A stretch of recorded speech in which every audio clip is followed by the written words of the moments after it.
तो बच्चों अब हम लोग अगले चैप्टर की ओर बढ़ते हैं और हम लोग का जो अगला चैप्टर है काफी ज्यादा इंपॉर्टेंट चैप्टर है, मतलब इससे 3-4 क्वेश्चन आपको देखने को मिलेंगे ही मिलेंगे। इस चैप्टर का नाम है बच्चों ट्रेड एंड सेफ्टी। बच्चों ट्रेड एंड सेफ्टी का जो चैप्टर है ना, ये अपने आप में इसलिए इंपॉर्टेंट होता है क्योंकि जब भी कभी आप किसी भी इंडस्ट्री में जाते हो तो सबसे पहले आपको सेफ्टी को समझना होता है। बिना सेफ्टी समझे हुए आप किसी भी इंडस्ट्री में एंट्री नहीं कर सकते। इवन इंडस्ट्री में एंट्री करना ही सेफ्टी से होता है।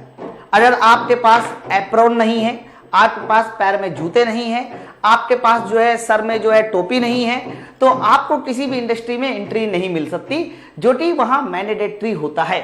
ओके, बहुत सारे ऐसे इंडस्ट्री होते हैं जैसे कि केमिकल इंडस्ट्री, उसमें मास्क ये मैंडेटरी हो जाता है। तो बहुत सारे ऐसी इंडस्ट्री है जहां पर बहुत सारी चीजें हमें सेफ्टी के लिहाज से समझनी पड़ती है और इसीलिए इस चैप्टर को समझा जाता है कि भाई क्या है सेफ्टी। ओके, तो कहना कि सर सेफ्टी का मतलब ये होता है कि किसी भी घटना या फिर किसी भी दुर्घटना से जो बचाव होता है, किसी भी दुर्घटना से जो बचाव होता है सर उसी को किस नाम से जाना जाता है? सेफ्टी के नाम से जाना जाता है। मैं बताता हूं कैसे। जैसे कि मान लीजिए आप किसी मशीन में काम कर रहे हैं, आप किसी मशीन में काम कर रहे हैं, तो आपका फर्ज बनता है कि मशीन में काम करते समय आपके हाथों में इस तरीके की अंगूठियां नहीं होनी चाहिए, समझो। मशीन में काम करते समय ढीले कपड़े नहीं होने चाहिए। तो ये सब क्या है? ये सब पहले से ही सेफ्टी के तरीके हैं। मान लीजिए आपके हाथ में अंगूठी है और धोखे से अगर ऐसा हो गया कि मशीन चलने के दौरान ये अंगूठी उसमें जाकर फंस गई, तो भाई साहब किसी तरह की कोई दुर्घटना हो सकती है। तो आप कम शब्दों में सिर्फ इतना कह सकते हैं कि किसी दुर्घटना से जो बचाव होता है, किसी भी दुर्घटना से जो बचाव होता है, बस उसी बचाव का बताइए नाम क्या होता है? सेफ्टी। बच्चों ये जो सेफ्टी का चैप्टर है ये लगभग हर ट्रेड वाले पढ़ते हैं, BSCD वाले भी पढ़ते हैं, जो आपका बेसिक साइंस इंजीनियरिंग ड्राइंग का बैच है। हर एक जगह पे आपको सेफ्टी पढ़ना ही पड़ता है क्योंकि अल्टीमेट आप कहीं ना कहीं इंडस्ट्री में जाने की बात करते हो और नई इंडस्ट्री में जाने की बात करते हो, ALP टेक्नीशियन में जाने की बात करते हैं, तो वो भी हमारे पास एक तरह की इंडस्ट्री ही है ना। तो चलिए फिर इस चैप्टर की शुरुआत करते हैं और देखते हैं हमारा सेफ्टी में क्या क्या बातें समझनी पड़ती है बच्चों। तो सेफ्टी में सबसे पहले तो आपको यह समझना बच्चा कि सेफ्टी है क्या, सुरक्षा क्या है। मैं आपसे पूछूं कि भैया सेफ्टी क्या है, किसे कहते हैं सुरक्षा, तो आप सीधे सीधे कम शब्दों में यही कह सकते हो कि सुरक्षा का मतलब क्या होता है कि किसी दुर्घटना से बचाओ, किसी दुर्घटना से बचाओ। उसी को हम किस नाम से जानते हैं? सर सेफ्टी के नाम से जानते हैं। अब देखिए इसकी डेफिनेशन क्या लिखी है। यह एक ऐसी तकनीकी है जिसमें एक अवधारणा है, ये एक तकनीकी है या अवधारणा है, या एक ऐसा समाधान है, या एक ऐसा विचार है, आप कुछ भी बोल दीजिए, जो हमें चोट, दुर्घटना या किसी परेशानी से दूर रखता है। मतलब आप इसको कम शब्दों में भी बोल सकते हो। मैंने बताया ना, किसी दुर्घटना से जो बचाव होता है, ध्यान से सुनना, दुर्घटना से बचाओ। तो बच्चों दुर्घटना से जो बचाव होता है, बस उसी बचाव का नाम क्या होता है? तो कहना उसी बचाव का नाम होता है सेफ्टी। बस बहुत कम शब्दों में दुर्घटना से बचाव हमारा क्या कहलाता है? सेफ्टी। जैसे कि आप इंडस्ट्री में जाते हो, तो इंडस्ट्री में जाते समय आप लोग पैर में मोटे मोटे जूते पहनते हो। अच्छा, पैर में मोटे मोटे जूते क्यों पहने जाते? ताकि चलते समय किसी तरह की कोई टीली, क्योंकि इंडस्ट्री में बहुत सारी टीलियां निकली रहती है, तो वो टीलियां आपके पैरों में ना घुस जाए। तो टीलियां क्या होती है कि पतले पतले जूतों को फाड़ के अंदर चली जाती है, और मोटे मोटे जो जूते होते हैं, मेटल वाले जूते होते हैं, वो टीली को फाड़ के अंदर नहीं जा पाते हैं। इसका मतलब ये हुआ कि दुर्घटना से जो बचाव है वही सेफ्टी है, और अलग अलग तरह से हमारी सेफ्टी हो सकती है। अब बहुत सारे एग्जाम्पल देख सकते हैं, जैसे कि ये आदमी देखिए, सर में टोपी लगाए है, एप्रोन पहने हैं। अच्छा, आपको लगेगा कि एप्रोन सेफ्टी कैसे हो सकता है? बच्चों ये एप्रोन भी सेफ्टी होता है। ये जो पहने हैं लड़का, ध्यान रखना, इसी को हम लोग किस नाम से जानते हैं? सर इसको बोलते हैं हम लोग एप्रोन। एप्रोन भी सेफ्टी हो सकता है।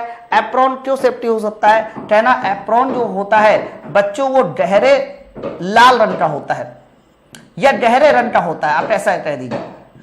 तो बच्चों जब ये गहरे रंग का होगा ना, तो ऊपर से काम करने वाले आदमी को नीचे गहरा रंग दिखाई देगा, और अगर आप हल्के फुल्के कपड़े पहन के चले रहे, हल्का कलर पहन के चले रहे, तो ऊपर से काम करने वाले आदमी को दिखाई नहीं देता। अभी देखिए मेरे कानपुर में मेट्रो का निर्माण हो रहा है, तो जब भी कभी मेट्रो का निर्माण होता है तो कई बार आप देखिए कि मेट्रो में काम करने वाले लोग हमेशा ये एप्रोन जरूर पहने रहते हैं। अच्छा, एप्रोन क्यों पहने रहते हैं? क्योंकि आपको पता है कि एप्रोन पहनने से दूर से ही दिखाई देता है, इसलिए ध्यान रखिएगा एप्रोन पहने रहते हैं। तो सेफ्टी क्या है? दुर्घटना से बचाव हमारा सेफ्टी कहलाता है या फिर सुरक्षा कहलाता है। अच्छा, इसके बाद सर सेफ्टी होते कितने प्रकार की ये बताइए? तो कहना सेफ्टी मेनली 3 तरह की होती है। ध्यान रखना, सेफ्टी मेनली कितने तरह की होती है? 3 तरह की होती है। सबसे पहली सेफ्टी होती है जिसको बोलते हैं सेल्फ सेफ्टी, है ना? आप इसको सेल्फ सेफ्टी बोल दीजिए, चाहे तो आप इसको एक और नाम से भी जानते हैं बच्चों, इसी को बोला जाता है पर्सनल सेफ्टी। याद रखिएगा, इसी को हम किस नाम से जानते हैं? सर इसी को बोला जाता है पर्सनल सेफ्टी। ओके, फिर आता है जनरल सेफ्टी, इसके अलावा आता है बच्चों मशीन सेफ्टी। तो जनरल सेफ्टी क्या है, पर्सनल सेफ्टी क्या है, मशीन सेफ्टी क्या है? ये 3 तरह की सेफ्टी होती है और तीनों तरह की सेफ्टी को हमें समझना है। ओके, अब कैसे हम इनको समझेंगे उसको देख लेते हैं एक एक करके। जैसे कि मैंने कहा 3 तरह की सेफ्टी है। सबसे पहले आपको जनरल सेफ्टी समझनी है, क्योंकि जब भी कभी आप किसी मशीन शॉप में, किसी इंडस्ट्री में जाते हो तो जनरल सेफ्टी क्या है उसको सबसे पहले समझना जरूरी है ना? तो जनरल सेफ्टी के कुछ पॉइंट है, बस आपको समझने हैं, क्योंकि कई बार क्या होता है स्टेटमेंट बेस्ड क्वेश्चन आता है और आपको बताना होता है कि हाँ कौन सा स्टेटमेंट सही है। अभी मैं इसके क्वेश्चन सॉल्व कराऊंगा तो समझ जाएंगे।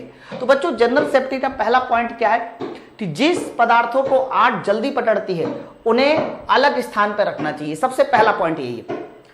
मान लीजिए हमारे पास आप ऐसी जगह पे काम करते हो जहां पर हमारे पास लकड़ी है या फिर कोई ऐसा ज्वलनशील पदार्थ आ गया, पेट्रोल आ गया, डीजल आ गया, भाई आपके पास जनरेटर है उसमें डालने के लिए।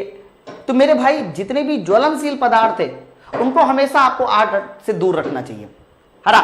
एक और चीज है, ज्वलनशील पदार्थ को हमेशा बिजली वाला जो सॉकेट होता है ना उससे भी हमेशा दूर रखना चाहिए। कई बार ऐसा होता है कि बिजली में सॉकेट लगाते समय जो चिंगारी आती है वो भी आग पकड़ने का कारण बन सकती है। तो ज्वलनशील पदार्थों को हमेशा दूर रखना चाहिए।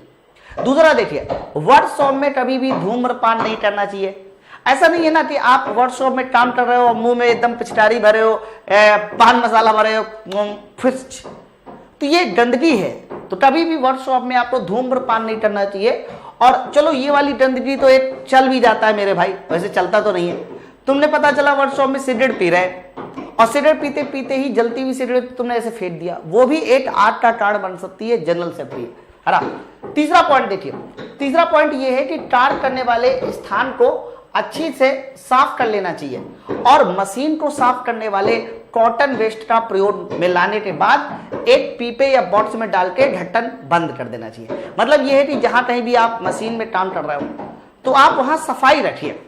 ऐसा नहीं है कि आप काम कर रहे हो वहां सफाई नहीं है, गंदगी फैली हुई है, जगह पे सामान नहीं रखा हुआ है, जहां पे टूल रखा होना चाहिए वहां पे टूल नहीं रखा हुआ है। तो ये सब चीजें क्या है, ये जनरल सेफ्टी का टर्म है कि आपको सफाई रखनी चाहिए, साथ साथ जिससे आप मशीन साफ कर रहे हैं कपड़े से उस कपड़े को हमेशा अलग फेंकना चाहिए।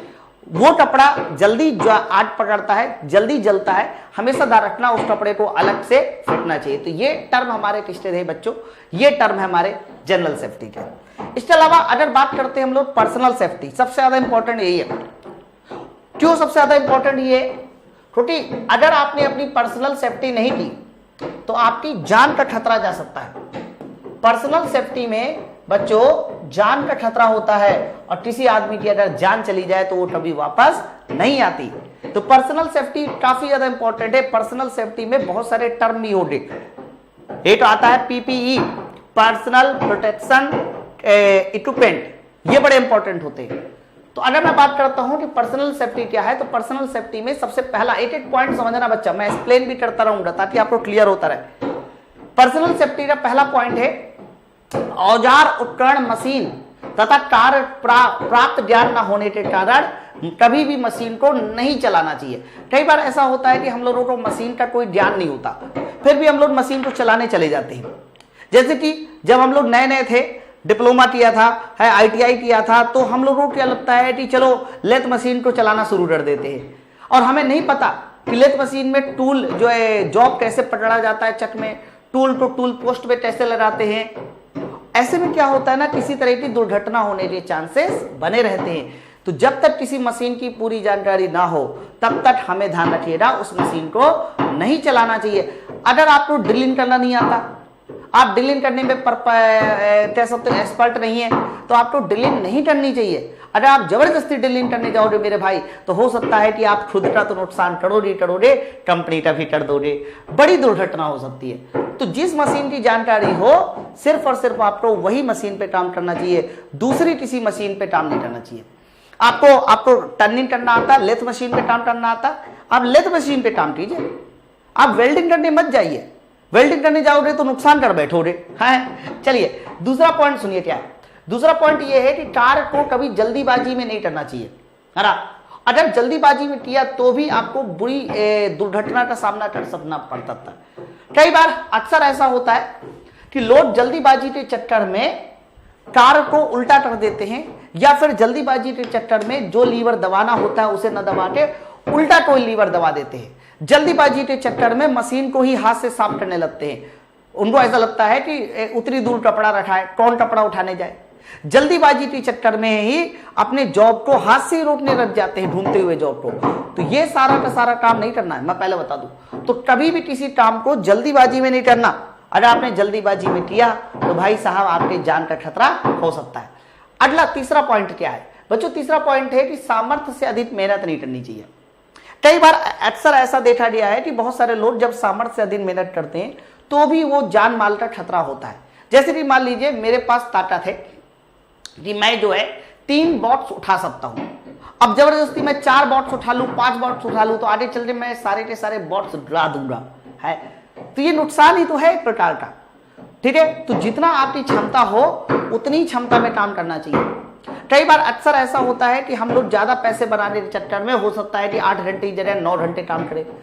अब देखिए 8 घंटे तक तो चलो ठीक है, अब तुमने 9 घंटे काम किया और तुम्हारी आंखों में नींद भरी हुई है और तुम लेथ मशीन में काम कर रहे हो बच्चों, तो बहुत बड़ा खतरा है। कई बार ऐसे होते हैं कि लोगों के हाथ पैर उंगलियां इतनी बुरी बुरी चोट लग जाती है कि वो जीवन भर अपाहिजता का कारण बन सकती है।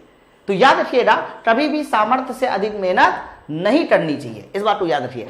अब चला देखिए, कार्य में रुचि ना होते हुए भी कार्य करना, यह भी बहुत बुरी आदत है।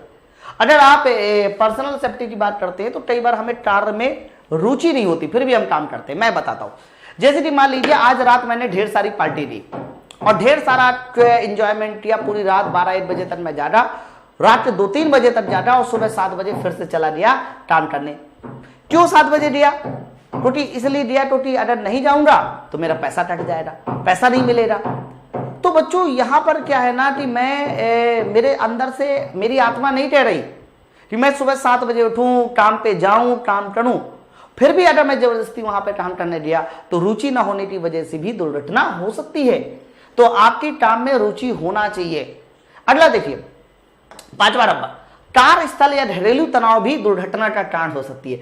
कई बार आसपास का जो कार्यस्थल है ना वो भी दुर्घटना का कारण बन सकती है, घरेलू तनाव भी दुर्घटना का कारण बन सकती है। बच्चों कई बार ऐसा होता है कि जिस स्थान पे हम काम कर रहे हैं उस स्थान पे गर्मी बहुत है, लेकिन फिर भी मुझे काम करना है। तो कई बार गर्मी की वजह से हमारी बॉडी उतना कंफर्ट जोन में नहीं रह पाती, समझ पा रहे हैं ना। उसके अलावा कई बार क्या होता है, घरेलू तनाव की वजह से भी हमारे माइंड में चल कुछ और रहा होता है, काम हम लेथ मशीन में कर रहे हैं, ड्रिल मशीन में कर रहे हैं, तो बताइए ये भी तो एक दुर्घटना का कारण बन सकती है ना। इसके बाद अगला पॉइंट देखिए, उचित औजारों व उपकरणों व मशीन का अभाव होना। अच्छा, कई बार हम लोग क्या करते हैं कि हमारे पास किसी तरह का कोई टूल नहीं होता, फिर भी हम लोग किसी दूसरे तरह के टूल से काम चला लेते हैं। तो बच्चों ये भी दुर्घटना का कारण हो सकता है। हम ऐसा बिल्कुल भी नहीं कर सकते कि जहां पर हमें टर्निंग टूल की जरूरत है वहां का पर ड्रिल बिट लगा दें, समझो। जहां पर टर्निंग टूल की जरूरत है वहां पर हम मिलिंग करना शुरू कर दें, नहीं। तो मेरे कहने का मतलब यह है कि जो काम जिस टूल से लिया जा सकता है, जिस औजार से लिया जा सकता है, आप उसी का इस्तेमाल कीजिए, किसी दूसरे का इस्तेमाल नहीं कीजिए। मुझे बोल्ट खोलना है, हम घरों में तो नट बोल्ट खोलने के लिए कह सकते हो चम्मच का इस्तेमाल कर लेते, लेकिन ये चीज सही नहीं है। ये मशीनी कामों में दुर्घटना का कारण भी बन सकता है मेरे दोस्त। इसके बाद अगला नंबर आता है बच्चों 7वां नंबर, कार्य करने का तरीका गलत होना। हाँ, ये भी एक पॉइंट हो सकता है दुर्घटना का। कार्य करने का तरीका गलत होने का मतलब ये होता है कि कई बार हमें सब कुछ आता है लेकिन हम ना उसके तरीकों को सही नहीं कर पाते। मैं एक एग्जांपल देता हूं आपको। जैसे कि मान लीजिए मेरे पास ये जॉब है और इस जॉब की मुझे टर्निंग करनी है। क्या करनी है बच्चों? टर्निंग। तो टर्निंग करने का सही तरीका ये होता है कि हम बाहर से टूल लगाएं और बाहर से टूल लगाकर इस तरीके से टूल को सेंटर की ओर ले जाए। कई लोग सेंटर से बाहर की ओर ले जाते हैं, वो गलत है। हरा ये टर्निंग जरूर हो रहा है लेकिन इस प्रोसेस को हम लोग एक स्पेशली नाम देते हैं और वो नाम होता है बच्चों फेशिंग। तो आपको जो है काम करना है वो काम ना सही तरीके से करना है, जो इसका स्टैंडर्ड मेथड है, जो उसका स्टैंडर्ड मेथड है। बिना स्टैंडर्ड मेथड के आपको काम नहीं करना है ना। क्या करने का तरीका गलत होना, उसके बाद उचित वेशभूषा, ये सबसे इंपॉर्टेंट बच्चों।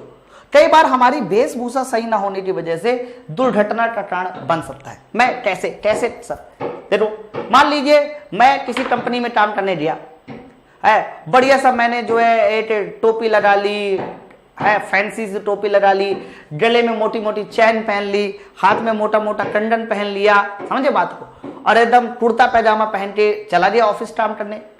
तो बताइए इंडस्ट्री में क्या काम ऐसे होता है? गले में तुमने चैन पहन रखी है, हो सकता है कि मशीन चलाते चलाते तुम्हारी चैन फंस जाए, हो सकता है कि तुमने जो ढीला कपड़ा पहन रखा कुर्ता वो फंस जाए। तो कभी भी हमें अपनी वेशभूषा को दूसरों से अलग नहीं करना चाहिए, जो स्टैंडर्ड वेशभूषा है उसी का पालन करना चाहिए। तो ध्यान रखना, स्टैंडर्ड वेशभूषा का ही पालन करना चाहिए, बिना स्टैंडर्ड वेशभूषा के नहीं जाना चाहिए। ठीक है, अगला देखिए, कार्य करने के दौरान अनुशासन होना चाहिए। यह भी बहुत बड़ी बात है। कई बार अक्सर ऐसा होता है कि जब आप किसी मशीन शॉप में काम करते हो तो हम लोगों का ध्यान कुछ और होता है, काम करते जा रहे हैं, शर्मा जी से बतियाते जा रहे हैं, और बताओ शर्मा जी क्या बनाया आज भाभी ने तुम्हारे। तो ये सब क्या है? ये अनुशासनहीनता है। तो आपके पास अनुशासनहीनता भी नहीं होनी चाहिए। अगर अनुशासनहीनता है तो भी आपकी दुर्घटना का कारण बन सकता है। बच्चों, पर्सनल सेफ्टी इसलिए सबसे ज्यादा इंपॉर्टेंट होती है क्योंकि भैया हम सुरक्षित रहेंगे तभी हम दूसरे को सुरक्षित कर सकते हैं। ओके, तो पर्सनल सेफ्टी के कुछ इंपॉर्टेंट पॉइंट है। अब जरूरी नहीं कि यही पॉइंट आपके एग्जाम में आ जाए, लेकिन हाँ, इन्हीं पॉइंटों से रिलेटेड करते हुए क्वेश्चंस पूछे जाते हैं और बताया जाता है, पूछा जाता है कि बताइए कौन सा पर्सनल सेफ्टी है, कौन सा जनरल सेफ्टी है और कौन सा वर्कशॉप सेफ्टी है। ओके, इसके बाद तीसरी तरह की जो सेफ्टी हो जाएगी वो मशीन सेफ्टी। मशीन सेफ्टी बोलिए, वर्कशॉप सेफ्टी बोलिए, एक ही बात है। अब मशीन सेफ्टी देखिए, क्या मशीन सेफ्टी में हम लोगों को मशीन से संबंधित जो सावधानियां है बस उनको बरतना है। मशीन सेफ्टी का सबसे पहला पॉइंट बच्चों लिखा हुआ है कि मशीन काम करने से पहले यह जान लेना चाहिए कि मशीन की बटन किससे चालू होती है, वह बंद है कि चालू है। उसके अलावा उसका पूरा प्रोसीजर ज्ञान लेना चाहिए, है ना। तो मशीन पर कार्य करने से पहले जानकारी अवश्य होनी चाहिए कि वह किस बटन से चालू होती है और किस बटन से बंद। पता चला तुमने किसी और बटन से चालू कर दिया और कोशिश सोच रहे हो कि मशीन बंद हो गई, तो ऐसा नहीं है ना। जिस बटन से मशीन चालू होनी है, जिससे बंद होनी है, आपको उसी बटन की जानकारी होनी चाहिए। पता चला तुमने बटन दबाई और स्टार्ट करना था लेथ मशीन, स्टार्ट हो रही ड्रिल मशीन, नहीं, ऐसा नहीं कर सकते, है ना। दूसरा अगर बात करते हैं तो मशीन पर कार्य करते समय छीलन को हाथ से साफ नहीं करना चाहिए। बच्चों, जब हम लोग मशीन पे काम करते हैं ना तो बहुत सारी चिप निकलती है, बहुत सारी क्या निकलती है? चिप। तो लोग क्या करते हैं, बच्चे क्या करते हैं कि उस चिप को ऐसे हाथ से साफ करना है। नहीं भाई, कभी भी उस चिप को हाथ से साफ नहीं करना चाहिए। कभी भी उस चिप को जब वो बाहर निकलती है ना तो हाथ से तोड़ना भी नहीं चाहिए। उसके लिए अलग से चिप ब्रेकर लगा होता है जो उसको तोड़ देता है अपने आप, है ना। फिर अगला क्या है, चालू मशीन को, जो भी हमारी मशीन चालू है, चालू मशीन को साफ करने का प्रयत्न नहीं करना चाहिए। कई बार बच्चे क्या करते हैं कि मशीन चालू होती है और उसी में लग जाते हैं कि चलो आज इस मशीन को साफ करते हैं। नहीं, चालू मशीन को कभी भी हमें साफ नहीं करना चाहिए बच्चों। चौथा देखिए, यदि कार्य करते समय कुछ खराबी आ जाए तो मशीन को पहले तुरंत बंद कर दें। अच्छा, कई बार होता क्या है कि जैसे कि मशीन चल रही है और बच्चे को ये दिख गया कि अच्छा मशीन का ये वाला बोल्ट ढीला है, तो चलती हुई मशीन में ही बोल्ट कसना शुरू कर देते हैं। तो बच्चों, चलती हुई मशीन में बोल्ट कसना ये सबसे बुरी आदत है, ये तो कभी जीवन में करना ही नहीं है। तो चालू मशीन को कभी भी सुधारने की जरूरत नहीं है, आपको इस बात को याद रखिएगा। ओके, अगला देखिए, मशीन पर कार्य करते समय चश्मा जरूर पहने। देखो चश्मा जरूर पहने ये बात सही है, लेकिन कौन सी मशीन पे काम करते समय ये भी इंपॉर्टेंट है। हाँ, जैसे कि आप वेल्डिंग करते हैं चश्मा पहनना जरूरी है। उसके अलावा आप ऐसी मशीन पे काम करते हैं जहां पर चिप उड़ उड़ के निकल रही है, जैसे ग्राइंडिंग में देखो चिप उड़ उड़ के निकलती है, तो जहां कहीं भी चिप उड़ उड़ के निकलती बच्चों वहां पर चश्मा पहनना बेहद जरूरी है। अगर आपने चश्मा नहीं पहना तो भी फिर आपको दिक्कत हो सकती है। तो किसी भी मशीन शॉप में, क्योंकि हम बार बार मशीन शॉप का एग्जाम्पल इसलिए ले रहे हैं, सेफ्टी हर जगह है, ऐसा नहीं कि सेफ्टी हर जगह नहीं है।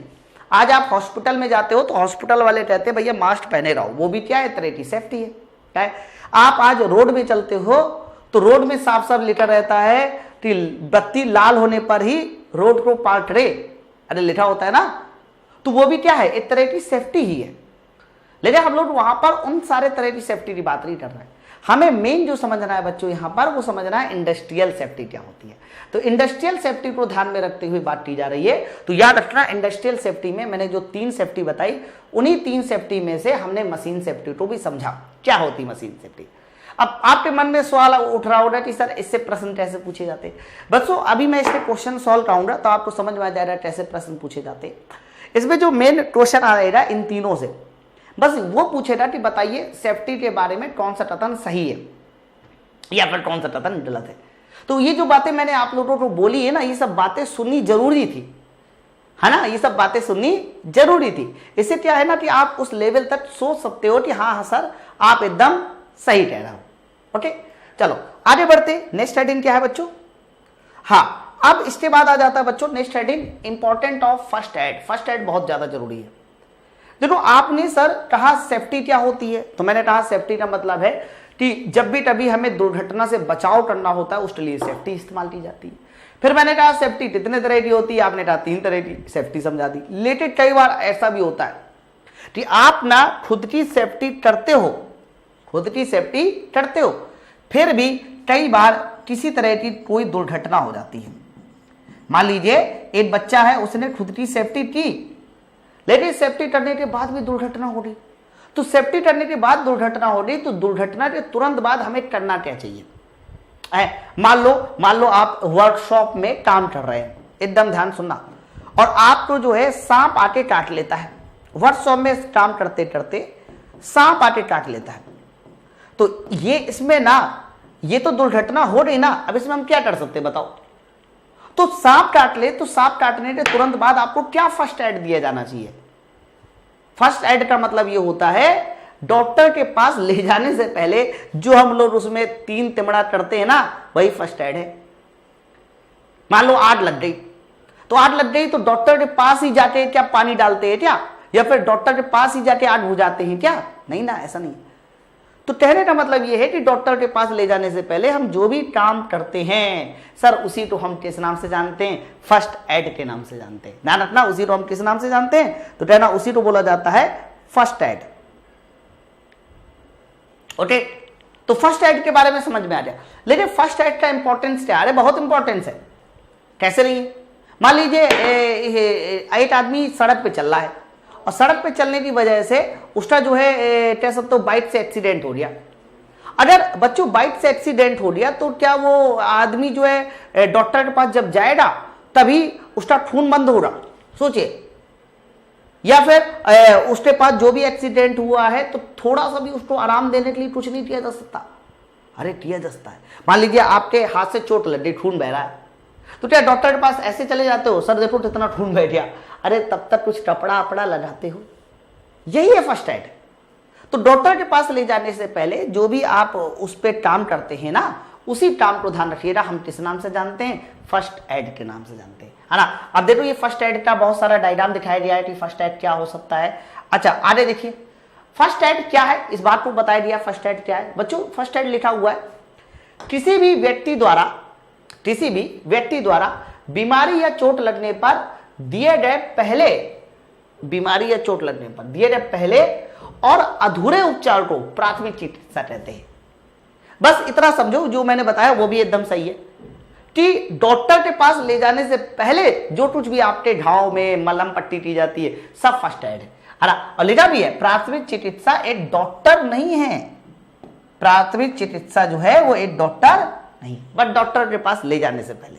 ओके, तो फर्स्ट एड काफी ज्यादा इंपॉर्टेंट होता है। फर्स्ट एड के बारे में मैं आपको बता दूं, ज्यादातर कंपनियों में कोई ना कोई चीज ऐसी रखी होती है जो फर्स्ट एड होती है। आप देखिए, आज आप बस में ट्रेवल करते हैं तो वहां भी अलग से एक बॉक्स बना होता है, उसमें फर्स्ट एड का बॉक्स होता है ना। तो इंपॉर्टेंट होता है फर्स्ट एड, किसी दुर्घटना में लोग की जान ना चली जाए, इसलिए फर्स्ट एड देना जरूरी होता है। अच्छा, अब इसके बाद आ जाता है कि हम कहां कहां पर कैसे फर्स्ट एड यूज करते हैं। जैसे कि एक फर्स्ट एड में आपको बताता हूं, ये पूछा गया क्वेश्चन है कि अगर सांप काट ले, अगर आपके पैर में सांप काट ले तो आपको बताइए कौन सा फर्स्ट एड दिया जाना चाहिए। तो क्या है ना, जब आपके हाथों में पैरों में सांप काट लेता है तो आपको क्या करना चाहिए, उस जगह को थोड़ा सा खून निकाल देना चाहिए। उस जगह का क्या कर देना चाहिए, खून निकाल देना चाहिए। तो बच्चों, जब उस जहर का खून निकाल दोगे तो जो भी आपका जहर है वो जहर फैलने से बच जाएगा, या कम से कम जहर फैलेगा। ठीक है, उसके अलावा जिस जगह पे आपका सांप काटा उस जगह पे आप मोटी पट्टी बांध दीजिए, मोटी पट्टी बांध लो।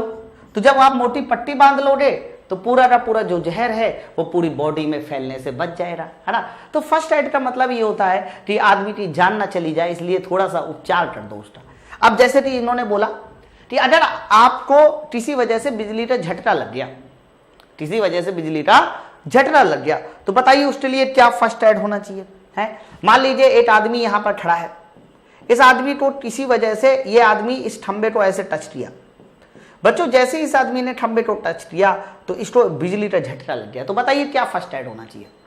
तो मान लीजिए अगर इस आदमी को बिजली का झटका लग रहा है तो सबसे पहला काम क्या होना चाहिए कि किसी लकड़ी की सहायता से इसके हाथों को यहां से अलग करो। सबसे पहले लकड़ी की सहायता से इसके हाथों को अलग कीजिए, सबसे पहला काम ये होना चाहिए। दूसरा काम ये होना चाहिए कि इसको जमीन पर लिटा देना चाहिए, और इसका ये जो सीना है, देखो जब भी कभी बिजली का झटका लगता है ना तो सबसे पहले दिल काम करना बंद करता है, ब्लड सर्कुलेशन रुकता है।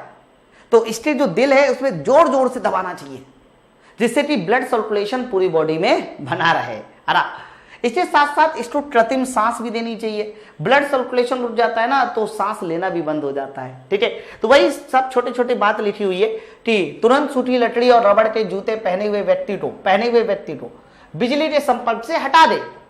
अच्छा, ऐसा नहीं है कि मैं इसको हटाने दिया और मुझे को करंट लग गया, तो ऐसे नहीं हटाना कि मैं इसको हटाने दिया पकड़ के हट नहीं। अगर ऐसे हटाया तो भी दिक्कत है, तो ये कभी नहीं हटाना। उसके अलावा मुख्य स्विच बंद कर देना चाहिए, सॉकेट से प्लग डिस्कनेक्ट कर देना चाहिए। इसके अलावा अगर कोई इलेक्ट्रीशियन ओवरहेड लाइन पर फंस गया है तो तुरंत लोहे की चैन द्वारा, कई बार हम लोग शॉर्ट सर्किट भी डाल देते। ओके, तो कहने का मतलब ये है कि अगर ये आदमी किसी वजह से बिजली का झटका लग रहा है तो सबसे पहले इसको हटाइए। हटाने के बाद ध्यान रखना, इसके दिल को धक्का दिया जाता है, और दिल को धक्का देने के बाद, दिल को धक्का देने मतलब दिल को दबाना, और इसको कृत्रिम सांस दी जाती है। तो ये इलेक्ट्रिक के कारण होने वाला फर्स्ट एड है। आगे जैसे कि इस बात को इन्होंने डायग्राम के थ्रू दिखाया है, ये देखिए, थोड़ा सोचिए इस बात को, आप थोड़ा गौर से देखिए। जैसे कि ये खंबा है और ये वायर है, और इस वायर को देखिए ये आदमी पकड़े हुए, यानी इसको, इस लड़के को क्या लग गया बच्चों, इस लड़के को लग गया करंट, है ना। अब ये दूसरा आदमी खड़े होकर सोच रहा है, क्या सोच रहा है कि मुझे क्या करना चाहिए। तो ये डायरेक्ट उसको ऐसे नहीं छुड़ाने जाएगा खुद। तो इसने क्या काम किया, इसने देखिए एक लकड़ी के उसकी सहायता से, मत देखिए, इसके हाथ को हटाने की कोशिश कर रहा है। हाँ, जब ये हटा दिया जाएगा तो इसके दिल को थोड़ा दबाएगा भी, कृत्रिम सांस भी दे सकता है ना। तो ये सब हमारा कह सकते हो फर्स्ट एड है, किसके लिए, इलेक्ट्रिक शॉक के लिए, इलेक्ट्रिक झटके के लिए। अच्छा, अब आगे देखिए, हालांकि देखो एक चीज और देखिए, यहां पर थोड़ा डायग्राम देखिए। इस डायग्राम में ऐसे ब्लैक और ये येलो में ऐसे लिखा हुआ है बच्चों, ये जो है ना, ये संकेत होता है खतरे का। और इन्होंने देखिए पता भी था कि बिजली का झटका लगने वाला, फिर भी तार को छू लिया। चलो आगे देखिए।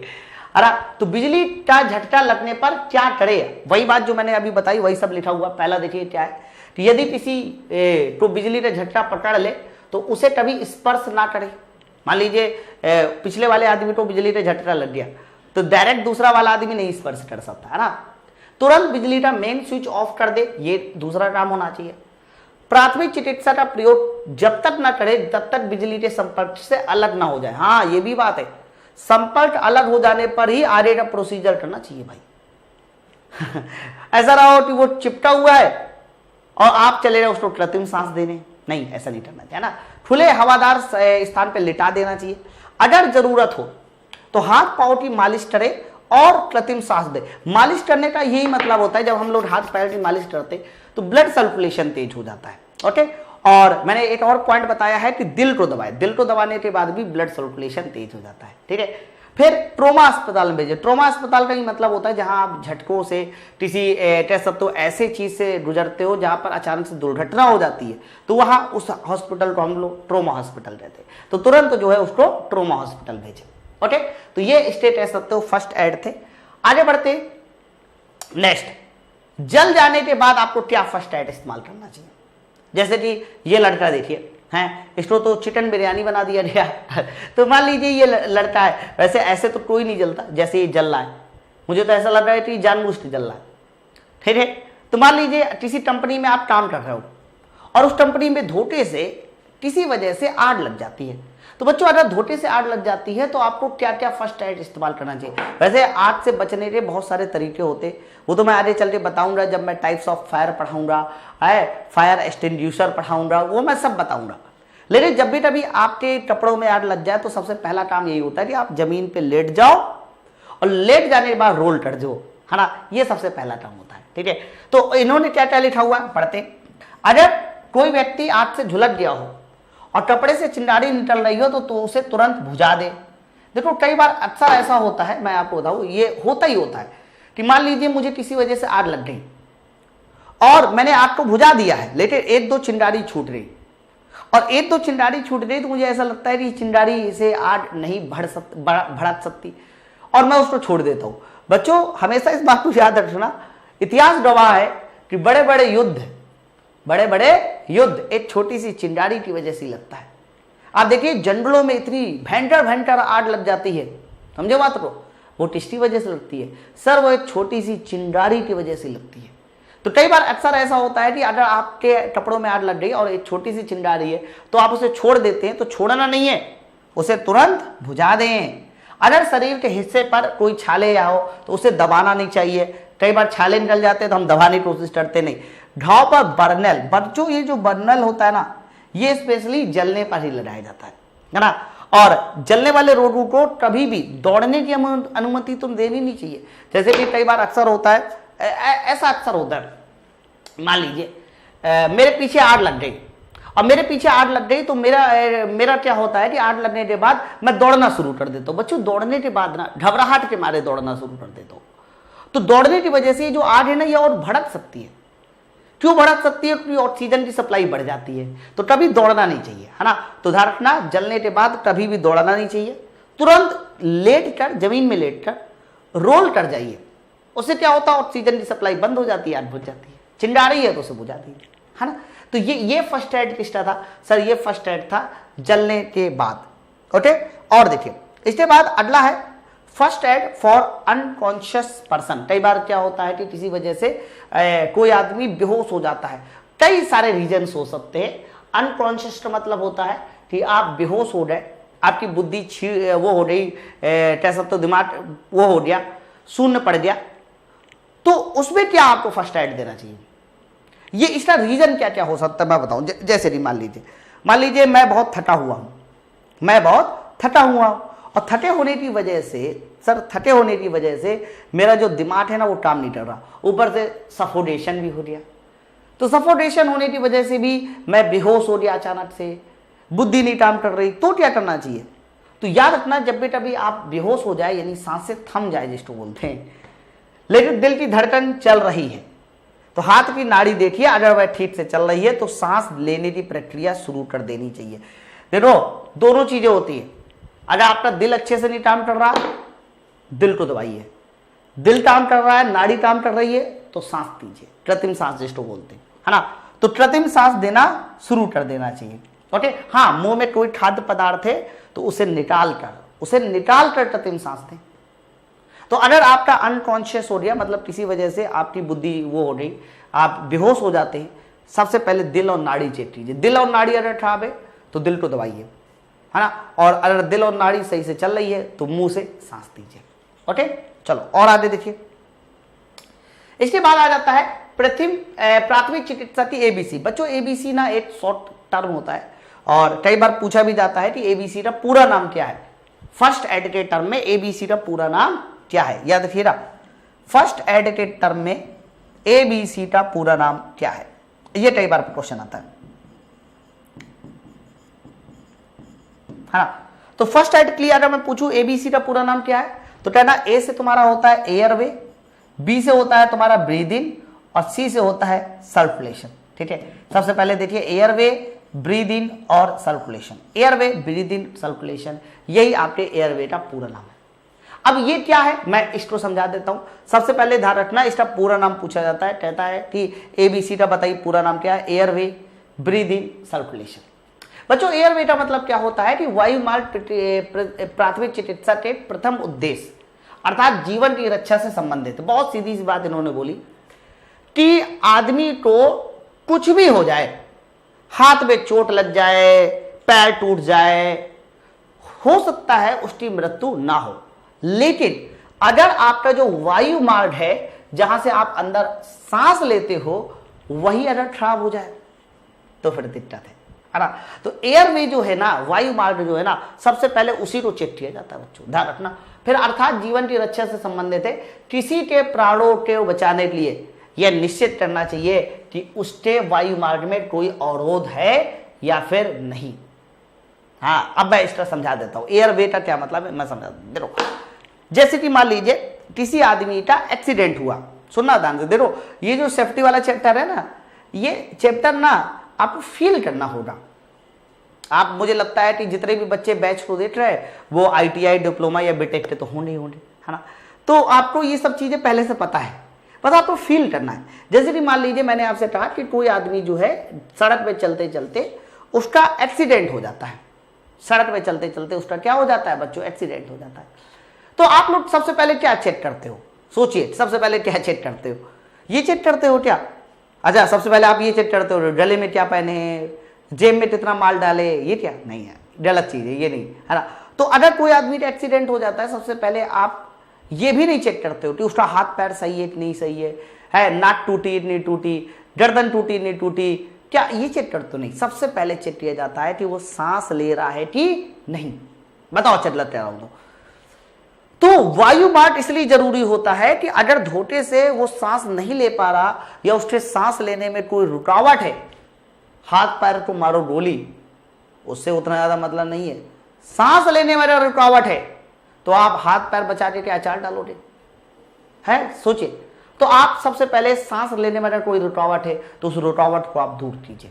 बच्चों इसी तो हम लोग किस नाम से जानते हैं, एयरवे। एयरवे मतलब वायु मार्ग को एकदम साफ कीजिए। वायु लेने में, सांस लेने में उसको कोई तकलीफ नहीं होनी चाहिए। चलिए दूसरा नंबर देखिए, वायु मार्ग को जांच के बाद, जांच तो कर लिया आपने, यह देखना चाहिए कि मरीज सचेत अवस्था में है और सांस लेने में कोई तकलीफ ना हो। बिल्कुल, ब्रीद इन कर रहे हैं, नहीं कर रहा।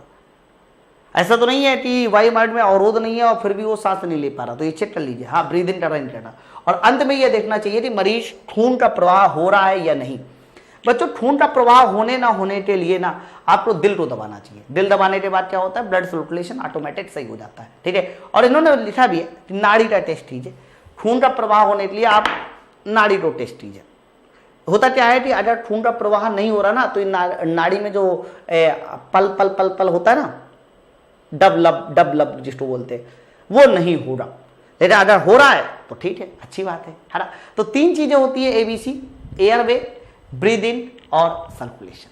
खून का सर्कुलेशन है कि नहीं। ओके, तो ये प्राथमिक चिकित्सा की कह सकते हो एबीसी, ये बहुत ज्यादा इंपॉर्टेंट है। तो बच्चों यहां तक मैंने आपको प्राथमिक चिकित्सा के बारे में समझा दिया ना। अब हमारे पास पीपी किट आ जाता है। हाँ, इसको भी समझ लेते, फिर हम लोग टाइप्स ऑफ फायर आगे पढ़ेंगे। इसको मैं ऊपर कर देता हूं, पहले तो इसको पहले समझते। नेक्स्ट हेडिंग काफी ज्यादा इंपॉर्टेंट है बच्चों, इसको बोलते हैं पीपीई, पर्सनल प्रोटेक्शन इक्विपमेंट। पूरा नाम कहीं लिखा है? नहीं लिखा, नहीं लिखा, चलो मैं लिख देता हूं। पीपीई का पूरा नाम क्या होता है सर? पीपीई का पूरा नाम होता है पर्सनल प्रोटेक्शन इक्विपमेंट।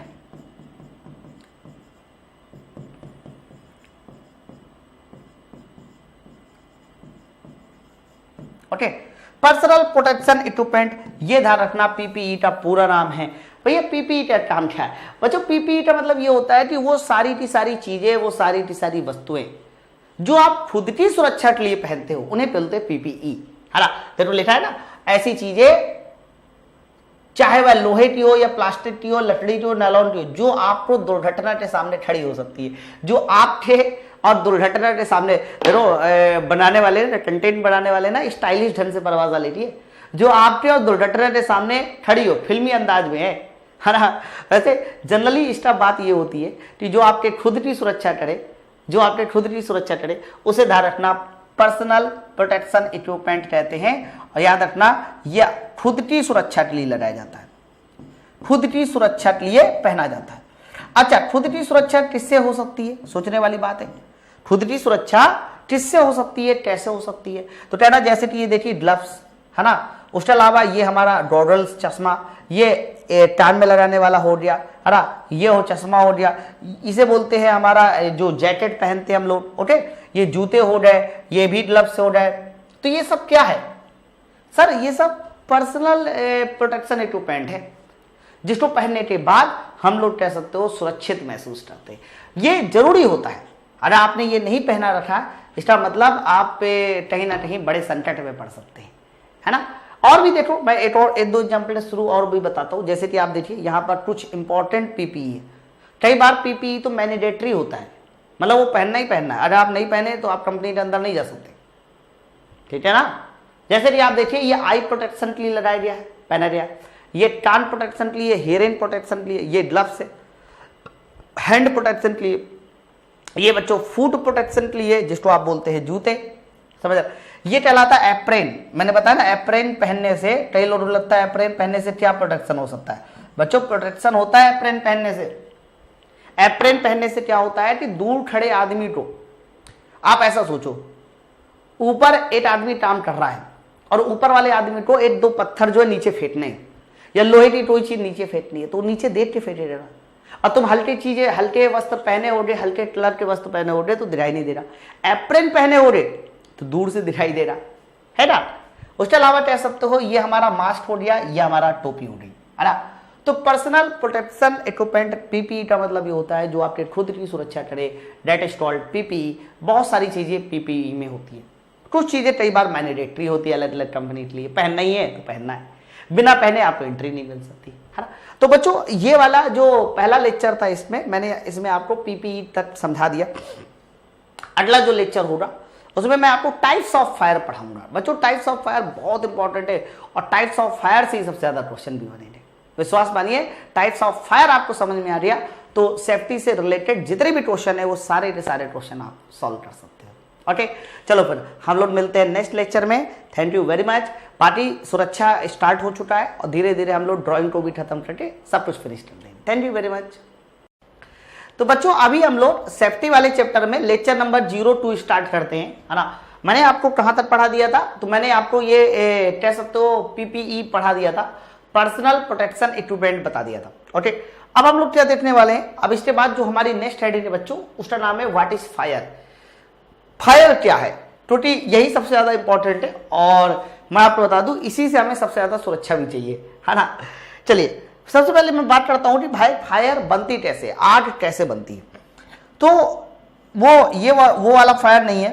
जैसे कि ये फायर के लिए तो बड़ा फेमस डायलॉग है वो पुष्पा वाला, सुना नहीं है? हैं? पुष्पा नाम सुन के फ्लावर समझी क्या? फायर है मैं। तो ये वो वाला फायर नहीं है कि कोई आदमी कह दे कि अबे मैं फायर हूं, ये वाला फायर नहीं।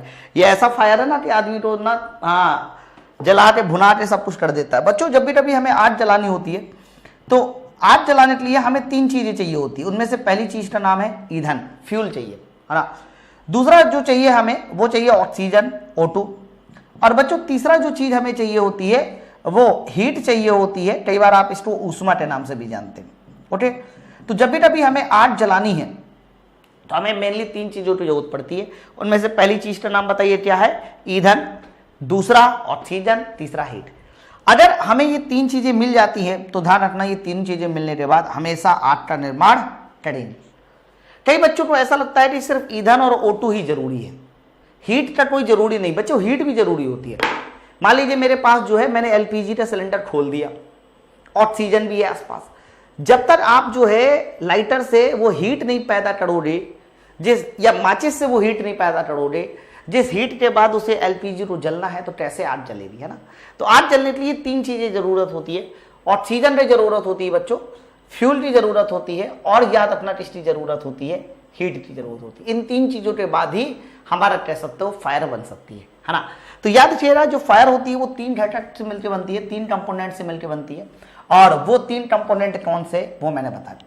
अच्छा, दूसरी बात सुनिए, अग्निशामक यंत्र एक या एक से अधिक घटक को हटाता है, जो हमारे फायर एक्सटिंग्विशर होते हैं, फायर एक्सटिंग्विशर, है ना। तो फायर एक्सटिंग्विशर क्या करेगा कि ईंधन, O2, हीट, इनमें से किसी एक को हटा लेना। जब किसी एक को हटा लेगा तो ऑटोमेटिक जो है कह सकते हो आग जलना बंद हो जाएगी। वैसे ज्यादातर जो फायर एक्सटिंग्विशर होते हैं वो ऑक्सीजन को हटाते हैं। जैसे कि मान लीजिए मुझे आग बुझाना है, तो आग बुझाने का सबसे बढ़िया तरीका ये होता है कि आप उसमें ऐसी कोई चीज डाल दो जो चारों तरफ से एक परत बना ले। बच्चों ये परत जो है ना अंदर ऑक्सीजन को जाने नहीं देगी, और जब परत अंदर ऑक्सीजन को जाने नहीं देगी तो आप मुझे बताइए कि ऑक्सीजन जब मिलेगा नहीं तो आग जलेगी नहीं। बहुत सीधी सी बात है ना। देखो सिद्धांत क्या होता है, जैसे कि मान लीजिए मेरे पास ये आग जल रही है, फॉर एग्जाम्पल मेरे पास ये आग जल रही है, ये आग जल रही है, ये आग जल रही है। मान लीजिए मुझे इस आग को बुझाना है, तो मैं जब ऊपर से पानी डालता हूं तो पानी क्या काम करता है, ऊपर से पानी डालने पर पानी वाष्पीकृत हो जाता है, और वाष्पीकृत पानी इसके चारों ओर एक आवरण बना लेता है, वाष्पीकृत पानी इसके चारों ओर एक आवरण बना लेता है। बच्चों ये जो आवरण है ना, बनाया गया आवरण, ये अंदर ऑक्सीजन को नहीं जाने देता, और जब अंदर ऑक्सीजन ही नहीं जाएगी मेरे दोस्त तो आग बुझ जाएगी, है ना। तो जब आप पानी डालते हो और कहते हो पानी से आग बुझ गई, तो पानी क्या काम करता है, इसके चारों ओर एक आवरण बना लेता है, और जब एक आवरण बन जाएगा तो ऑक्सीजन अंदर नहीं जाएगी, ऑक्सीजन अंदर नहीं जाएगी तो आग बुझ जाएगी। अब इसमें भी देखो एक क्वेश्चन आता है कि आग बताइए ठंडे पानी से जल्दी बुझती है कि गर्म पानी से, है ना। सुना है नहीं सुना? तो बच्चों याद रखना, जब भी कभी ये क्वेश्चन आए कि बताइए आग ठंडे पानी से जल्दी बुझती है कि गर्म पानी से, तो आप इसको ऐसे सोचो कि जिसमें जल्दी आवरण बनेगा उसमें जल्दी आग बुझेगी। अब आप मुझे बताओ ठंडा पानी और गर्म पानी में से कौन जल्दी आवरण बना सकता है, मतलब कौन जल्दी वाष्पीकृत हो सकता है।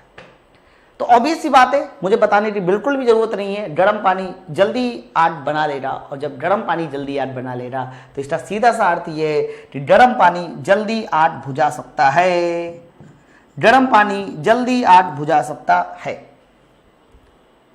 ठीक है ना। तो इसका सही उत्तर किसके साथ जाना चाहिए, गर्म पानी के साथ। चलो और कुछ बातें हम लोग कर लेते हैं। ओके, तो ये फायर जो है टेट्राहाइड्रल है, कुछ नहीं है, एक केमिकल रिएक्शन बनाई गई है, ऐसा कुछ नहीं है ना, कि आपके पास ऑक्सीजन होगा, आपके पास फ्यूल होगा, आपके पास हीट होगा, ठीक। और जब ये तीनों चीजें मिलती है तो आग का निर्माण कर लेती है, और ये चैन रिएक्शन की तरह काम करता है। मतलब पहले थोड़ा ईंधन जलेगा, फिर और ईंधन जलेगा, फिर और ईंधन जलेगा, है ना। तो ये कह सकते हो कि लगातार फायर जलती रहती है और धुआंधार एकदम विशाल फायर का निर्माण होता है, ठीक है बच्चों। जैसे ही मैंने फायर के निर्माण को समझ लिया कि फायर कैसे निर्माण होती है, तो मुझे जो है ना अब टाइप्स ऑफ फायर पढ़ना पड़ेगा कि भाई फायर कितने तरह की होती है। टाइप्स ऑफ फायर समझना पड़ेगा कि फायर कितने तरह की होती है। तो याद रखना, फायर का जो मेन क्लासिफिकेशन है वो हम लोग ऑस्ट्रेलियन सिस्टम के अनुसार करते हैं। ध्यान रखना, 2 तरह के सिस्टम होते हैं जब हम फायर का क्लासिफिकेशन करते हैं। उनमें से एक होता है ऑस्ट्रेलियन और एक होता है अमेरिकन। लेकिन आप लोग के जो सिलेबस में है ना वो ऑस्ट्रेलियन सिस्टम के अनुसार है। ये है class A, class B, class C, class D, class E और क्लास एफ। बच्चों जब हम टाइप्स ऑफ फायर पढ़ते हैं तो हमें इतने टाइप के फायर समझने हैं। क्लास ए सुनिए क्या बच्चों, क्लास ए में क्या होता है कि जितने भी हमारे ठोस ईंधन है वो सब क्लास ए में आते हैं। अच्छा, ठोस ईंधन मैंने बोला, मैंने ये नहीं कहा ठोस पदार्थ। जैसे कि मान लीजिए ये मोबाइल है, ये ठोस है, तो क्या ये क्लास ए की फायर में आ जाएगा? नहीं सर, ईंधन होना चाहिए। ये जलता है, बताओ ईंधन। अब ईंधन क्या क्या हो सकते हैं सर? तो कह देना जो जलने वाली चीज है, जैसे कि हमारा लकड़ी हो गया, ओके, कोयला हो गया, कोयला हो गया, टाटा छोड़ दिया, जो थोड़ी सी आग देने पर भटाभट जलते रहते हैं, तो ये हमारा क्लास ए ईंधन कहलाता है। क्लास ए टाइप फायर कहलाता है, ठोस ईंधन, है ना, लकड़ी, कोयला और टाटा। क्लास बी में आइए। क्लास बी में क्या होता है कि जितने भी द्रव ईंधन है बच्चों, जितने भी द्रव ईंधन होते हैं वो सब क्लास बी के फायर में आते हैं। अच्छा, द्रव ईंधन जैसे कि, है ना, द्रव ईंधन का मतलब ये नहीं कि तूने पानी बोल दिया, पानी कहां से यार, कुछ भी मत बोलिए, है ना। तो द्रव ईंधन, ईंधन होना चाहिए। तो क्या क्या हो सकता है बच्चों इसका जवाब? तो कहना इसका जवाब हो सकता है पेट्रोल। पेट्रोल एक तरह का द्रव ईंधन है ना। पेट्रोल के साथ साथ हो सकता है डीजल, मिट्टी का तेल जिसको आप कैरोसिन भी कहते हैं, कैरोसिन भी कहते हैं, ठीक है। तो ये हमारे कह सकते हैं द्रव ईंधन के एग्जाम्पल है, क्लास बी फायर में कहलाते हैं। क्लास सी, क्लास सी का मतलब होता है हमारे गैसी फायर या गैस ईंधन, गैसी ईंधन जिसको बोलेंगे, जो गैस फॉर्म में होंगे। बताइए गैस फॉर्म में कौन कौन से ईंधन पाए जाते हैं? अगर मैं पूछूं गैस फॉर्म में बताइए कौन कौन से ईंधन है, तो आप सीधा सीधा कहना गैस फॉर्म में ईंधन का मतलब होता है जैसे कि एलपीजी हो गया, लिक्विड पेट्रोलियम गैस, मीथेन हो गया, है ना, उसके अलावा और भी बहुत सारी चीजें हो सकती है, प्रोपेन हो गया, ये सब हमारे गैसी ईंधन है। तो ए बी सी तक याद करना बहुत आसान होता है बच्चों, क्योंकि ए मतलब ठोस, ऐसे याद कीजिए, द्रव और गैस। क्लास डी फायर में आइए। क्लास डी फायर में जो है ना ज्वलनशील धातु होती है, ज्वलनशील धातु। बच्चों कई बार आपने देखा होगा कि सोडियम, मैं एक दो एग्जांपल ले लूं, जैसे कि सोडियम को कभी भी हम लोग खुला नहीं छोड़ते। मान लीजिए ये सोडियम की धातु है, अब मुझे बताइए क्या सोडियम कभी खुला छोड़ी जाती है? कभी नहीं। क्यों नहीं छोड़ी जाती बच्चों? इसलिए सोडियम खुला नहीं छोड़ी जाती क्योंकि जब भी कभी सोडियम को खुला छोड़ते हैं तो ये वायुमंडल की जो नमी है, दैट मीन्स पानी, उसके साथ रिएक्शन करके हमारा एक तो बना लेती है NaOH, 2 NaOH बनता है इसमें, और हाइड्रोजन गैस बनाती है ना। तो 2 NaOH यानी धातु सोडियम पानी के साथ क्रिया करके जलना शुरू कर देता है, इसलिए कभी भी सोडियम को खुला नहीं छोड़ते। अब पानी में तो रख भी नहीं सकते, है ना, तो इसको हमेशा मिट्टी के तेल में रखते हैं। तो कह देना ज्वलनशील धातुएं जैसे कि सोडियम, पोटेशियम, मैग्नीशियम, ओके। तो ये सब हमारे कह सकते हो किस ईंधन में आते हैं? ये ज्वलनशील धातु यानी क्लास डी फायर में आते हैं। क्लास ई फायर सुनिए बच्चों, क्लास ई फायर में आते हैं वैद्युत उपकरण। आपने कई बार देखा होगा कि आपके घर के आसपास बिजली की सप्लाई जब अचानक से बढ़ जाती है, जैसे कि मान लो आंधी चली, तो आंधी चलने में क्या होता है कि कई बार जो है ना जो हमारे वैद्युत उपकरण है उसमें हीट की वजह से ही आग लग जाती है। तो वैद्युत उपकरण में जब आग लगती है तो उसको हम लोग किस नाम से जानते हैं? क्लास ई फायर के नाम से जानते हैं, क्लास ई, है ना। क्लास एफ बच्चों, क्लास एफ फायर में क्या आता है? कह देना क्लास एफ फायर में आता है कुकिंग ऑयल्स, कुकिंग ऑयल्स। अब देखिए आप घरों में कई बार आप इसको फैटी ऑयल्स भी कहते हैं ना, इसको किस नाम से जाना जाता है? इसको हम लोग फैटी ऑयल्स भी कहते हैं, फैटी ऑयल्स भी कहते हैं। बच्चों एक बात अब मुझे बताइए जरा सब लोग कि जैसे हम कहते हैं कुकिंग ऑयल, तो इसका मतलब पता है क्या? सर इसका मतलब ये है कि वो जो आपके घर में कड़ुआ तेल आता है ना, वही है। आप देखिए कई बार वो भी जलने लगता है, आप उसे आग में देर तक पका दीजिए, उतनी हीट दे दीजिए, जलने लगता है। या फिर आपने देखा होगा थोड़ी सी आग है, आप रायता या दही को छौंकने जाइए, अचानक से तेज आग चलती है। अक्सर ऐसा कभी होटल में खाना जो बनाता है बावर्ची, उसके पास देखिए आपको मिल जाएगा ना। तो इतने तरह के फायर आपको समझना, ये मैंने ऑस्ट्रेलियन सिस्टम के अनुसार बताए, ध्यान रखिएगा, ओके। फिर से सुनिए, क्लास ए ठोस ईंधन, क्लास बी द्रव ईंधन, क्लास सी गैसीय ईंधन, क्लास डी ज्वलनशील धातु, क्लास ई वैद्युत उपकरण और क्लास एफ कुकिंग ऑयल्स। एकदम सीधा सीधा। चलो तो एग्जाम्पल भी मैंने लिखे, है ना।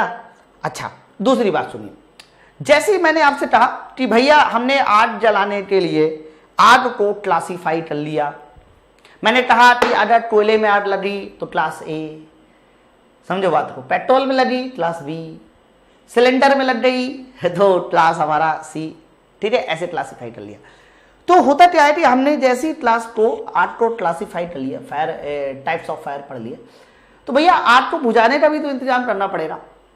बिना आग को बुझाए के इंतजाम करने का मतलब है कि खुद में लकड़ी ले लेना, तो हम लोग ऐसा कोई काम नहीं करते। जैसे कि आप देखिए क्लासिफिकेशन ऑफ फायर एक्सटिंग्विशर, यानी अग्निशामक यंत्र का उपयोग, या वर्ड हीटर उपयोग नहीं, ये वर्ड हीटर बच्चों ये बहुत इंपॉर्टेंट है, इसको थोड़ा ध्यान से समझना। जो मेन फायर एक्सटिंग्विशर होते हैं वो 5 तरह के होते हैं, यही आपके सिलेबस में 5 तरह के एक्सटिंग्विशर आपको पढ़ने हैं। सबसे पहला एक्सटिंग्विशर जो पढ़ना है बच्चों वो वाटर एक्सटिंग्विशर होता है, दूसरा फोम होता है, तीसरा होता है ड्राई पाउडर, चौथा होता है CO2 और कई बार होता है बच्चों वेट केमिकल, है ना। CO2 को हम लोग एक और नाम से भी जानते हैं सोडा एसिड एक्सटिंग्विशर, याद रखना CO2 को हम एक और नाम से जानते हैं सोडा एसिड एक्सटिंग्विशर, ठीक है। चलिए एक बार नाम मेरे साथ रिपीट कीजिए, water, foam, dry powder, CO2 और वेट केमिकल, 5 तरह के एक्सटिंग्विशर होते हैं। इंग्लिश में इसको एक्सटिंग्विशर कहते हैं, हिंदी में इसको अग्निशामक कहते हैं। अच्छा, इनके सिलेंडर मैंने सामने दिखाए हुए बच्चों, इनका सिलेंडर का कई बार आपसे कलर पूछा जाता है और कलर वेरी वेरी इंपॉर्टेंट है। आप थोड़ा गौर से देखिए, जितने भी हमारे एक्सटिंग्विशर है उसमें स्पेशली एक कलर दिखाया गया है। जैसे कि देखिए फोम टाइप, जो फोम टाइप लिखा हुआ है ना वो क्रीम कलर के पट्टी में लिखा हुआ है। जो क्रीम कलर मैंने बताया ना ये पूछा जाता है, कई बार इसको हल्का पीला भी कहते हैं। क्रीम कलर को हम लोग एक और नाम से भी लिखा हुआ मिल सकता है, आप बोल सकते हैं हल्का पीला, ओके। तो फोम टाइप की जो पट्टी होती है, बैकग्राउंड होता है वो हल्का पीला होता है। वेट केमिकल का देखिए सर, वेट केमिकल का जो बैकग्राउंड होता है बच्चों वो पूरी तरह से पीला होता है ना अपना। वाटर का जो बैकग्राउंड होता है वो रेड होता है, कैसा होता है बच्चों, रेड, ये वाटर एक्सटिंग्विशर है ना बच्चों। ड्राई पाउडर का जो बैकग्राउंड होता है वो नीला होता है, ब्लू होता है। और सबसे ज्यादा तो कार्बन डाइऑक्साइड का पूछा जाता है, तो याद रखना कार्बन डाइऑक्साइड का जो हमारा बैकग्राउंड है ना वो देखिए कैसा है, तो कह देना वो है सर ब्लैक, जिसको आप बोलते हो काला। तो इनकी जब सिलेंडर आप लोग देखते हैं ना तो इन सिलेंडर के बैकग्राउंड भी कई बार पूछे जाते हैं, बैकग्राउंड के नाम आपको क्लियर होना चाहिए। हल्का पीला मतलब आप कह सकते हो कि किसमें आता है, फोम में। पीला किसमें आता है, पीला आता है वेट केमिकल में। लाल पानी में आता है। ड्राई पाउडर नीला है और CO2 हमारा काला है। तो ये सारे के सारे नाम। अब एक एक करके हम सारे के सारे एक्सटिंग्विशर देखने वाले कि किस एक्सटिंग्विशर का काम क्या है, ठीक है। चलो स्टार्टिंग करते हैं हम लोग यहाँ पर। सबसे पहला एक्सटिंग्विशर जिसको बोलते हैं वाटर एक्सटिंग्विशर। बच्चों वाटर एक्सटिंग्विशर ये देखिए, ये तुम्हारा वाटर एक्सटिंग्विशर। अब क्या बोला जा रहा है इसमें, बोला जा रहा है पहली बात तो ध्यान रखना इसमें हम लोगों को कौन सी तरह की फायर बुझानी चाहिए, ये भी बड़ा इंपॉर्टेंट है। ऐसा नहीं है कि आप कोई भी एक्सटिंग्विशर कहीं भी यूज कर दो, कोई भी एक्सटिंग्विशर कहीं भी यूज कर दो, ऐसा बिल्कुल भी नहीं। मैं आपको चाहूं तो पहले वही बता देता हूं, फिर मैं आपको टाइप्स ऑफ एक्सटिंग्विशर बताता हूं। एक मिनट रुकिए, पहले मैं आपको ये वाली स्लाइड से रूबरू करा दूं। ये इसको मैंने यहां रख दिया। तो मैंने अभी आपको पढ़ाया कि टाइप्स ऑफ एक्सटिंग्विशर यानी जो हमारे अग्निशामक होते हैं वो 5 होते हैं, water, foam, dry powder, CO2, wait chemical. फिर आपको कई बार क्वेश्चन आता है कि बताइए किस तरह के अग्निशामक का यूज कहां पर करते हैं, ये बड़ा इंपॉर्टेंट है। ऐसा नहीं है कि हर जगह हर तरह का अग्निशामक इस्तेमाल होगा, नहीं, ऐसा नहीं हो सकता। जैसे कि आप थोड़ा गौर से देखिए, मैंने पहले कलर फिर से बता दूं। वाटर के लिए हम लोग रेड यूज करते हैं, फोम के लिए कह सकते हो क्रीम, ड्राई पाउडर के लिए नीला, CO2 के लिए काला और वेट केमिकल के लिए पीला। सबसे पहले कलर वेरी इंपॉर्टेंट है, कई बार कलर पूछ लेता है। अब देखिए यहां पर हमारे ऊपर टाइप्स ऑफ फायर लिखे, मतलब क्लास में लिखे। तो आप देखिए सबसे पहले ये क्लास A फायर हो गया, सर ये क्लास B फायर हो गया, ये क्लास C फायर हो गया, ये क्लास D फायर हो गया, ठीक है। और उसके बाद आप कह सकते हो ये इलेक्ट्रिकल यानी क्लास E फायर और ये class F fire, cooking oil वगैरह। अब कहां पर कौन से हमारे यूज किए जाएंगे उसको मैं समझाता हूं बच्चों। इसमें ना जो हरे कलर से टिक है उसका मतलब आप उसको यूज कर सकते हो, और जो लाल तरह से ऐसे क्रॉस है इसका मतलब आप उसे यूज नहीं करोगे। जैसे कि जो हमारा वाटर एक्सटिंग्विशर होता है, जो आपका वाटर एक्सटिंग्विशर होता है वो सिर्फ और सिर्फ ध्यान रखना क्लास A की फायर के लिए यूज में लाया जाता है। क्लास A, ये देखो मतलब आप पानी से, आप एकदम देहाती भाषा में समझो, मतलब आप पानी से सिर्फ लकड़ी वकड़ी तो बुझा सकते हो, पानी से सिर्फ लकड़ी वकड़ी तो बुझा सकते हो, किसी और चीज को नहीं बुझा सकते। आप सोचो अगर पानी से आप फ्लेमेबल लिक्विड, मतलब जैसे कि पेट्रोल जो है जल रहा है और पानी से बुझा नहीं रहे, तो क्यों नहीं बुझा सकते? सोचने वाली बात है। तो होता क्या है कि जब पेट्रोल को पानी से बुझाते हैं तो पानी होता है भारी, तो पानी नीचे हो जाएगा, अब पेट्रोल ऊपर, तो क्या पेट्रोल को कभी पानी से बुझाया जा सकता है? आप सोच रहे देखिए, नहीं सर, कभी नहीं बुझा सकते। आपने देखा है कई बार अक्सर पिक्चरों में दिखाया जाता है कि पानी का भरा हुआ स्विमिंग पूल था, उसमें पेट्रोल डालकर आग छुआ दी जाती, पेट्रोल जलने लगता है। तो इसका क्या मतलब हुआ सर? मतलब ये हुआ कि पानी भारी होता है, पानी नीचे चला जाता है और पेट्रोल ऊपर रहता है, जिसकी वजह से भैया पेट्रोल हमेशा जलेगा। तो कभी भी पानी से पेट्रोल को नहीं बुझा सकते। सर पानी से आप ये फ्लेमेबल गैसों को भी नहीं बुझा सकते। आप खुद सोचो, एलपीजी गैस, पूरे घर में आग लगी है, एलपीजी गैस इधर उधर उड़ रही है, पानी डाल के बुझाओगे, नहीं बुझेगा, पानी बह जाएगा। सोखने वाली चीज नहीं है ना वो गैस।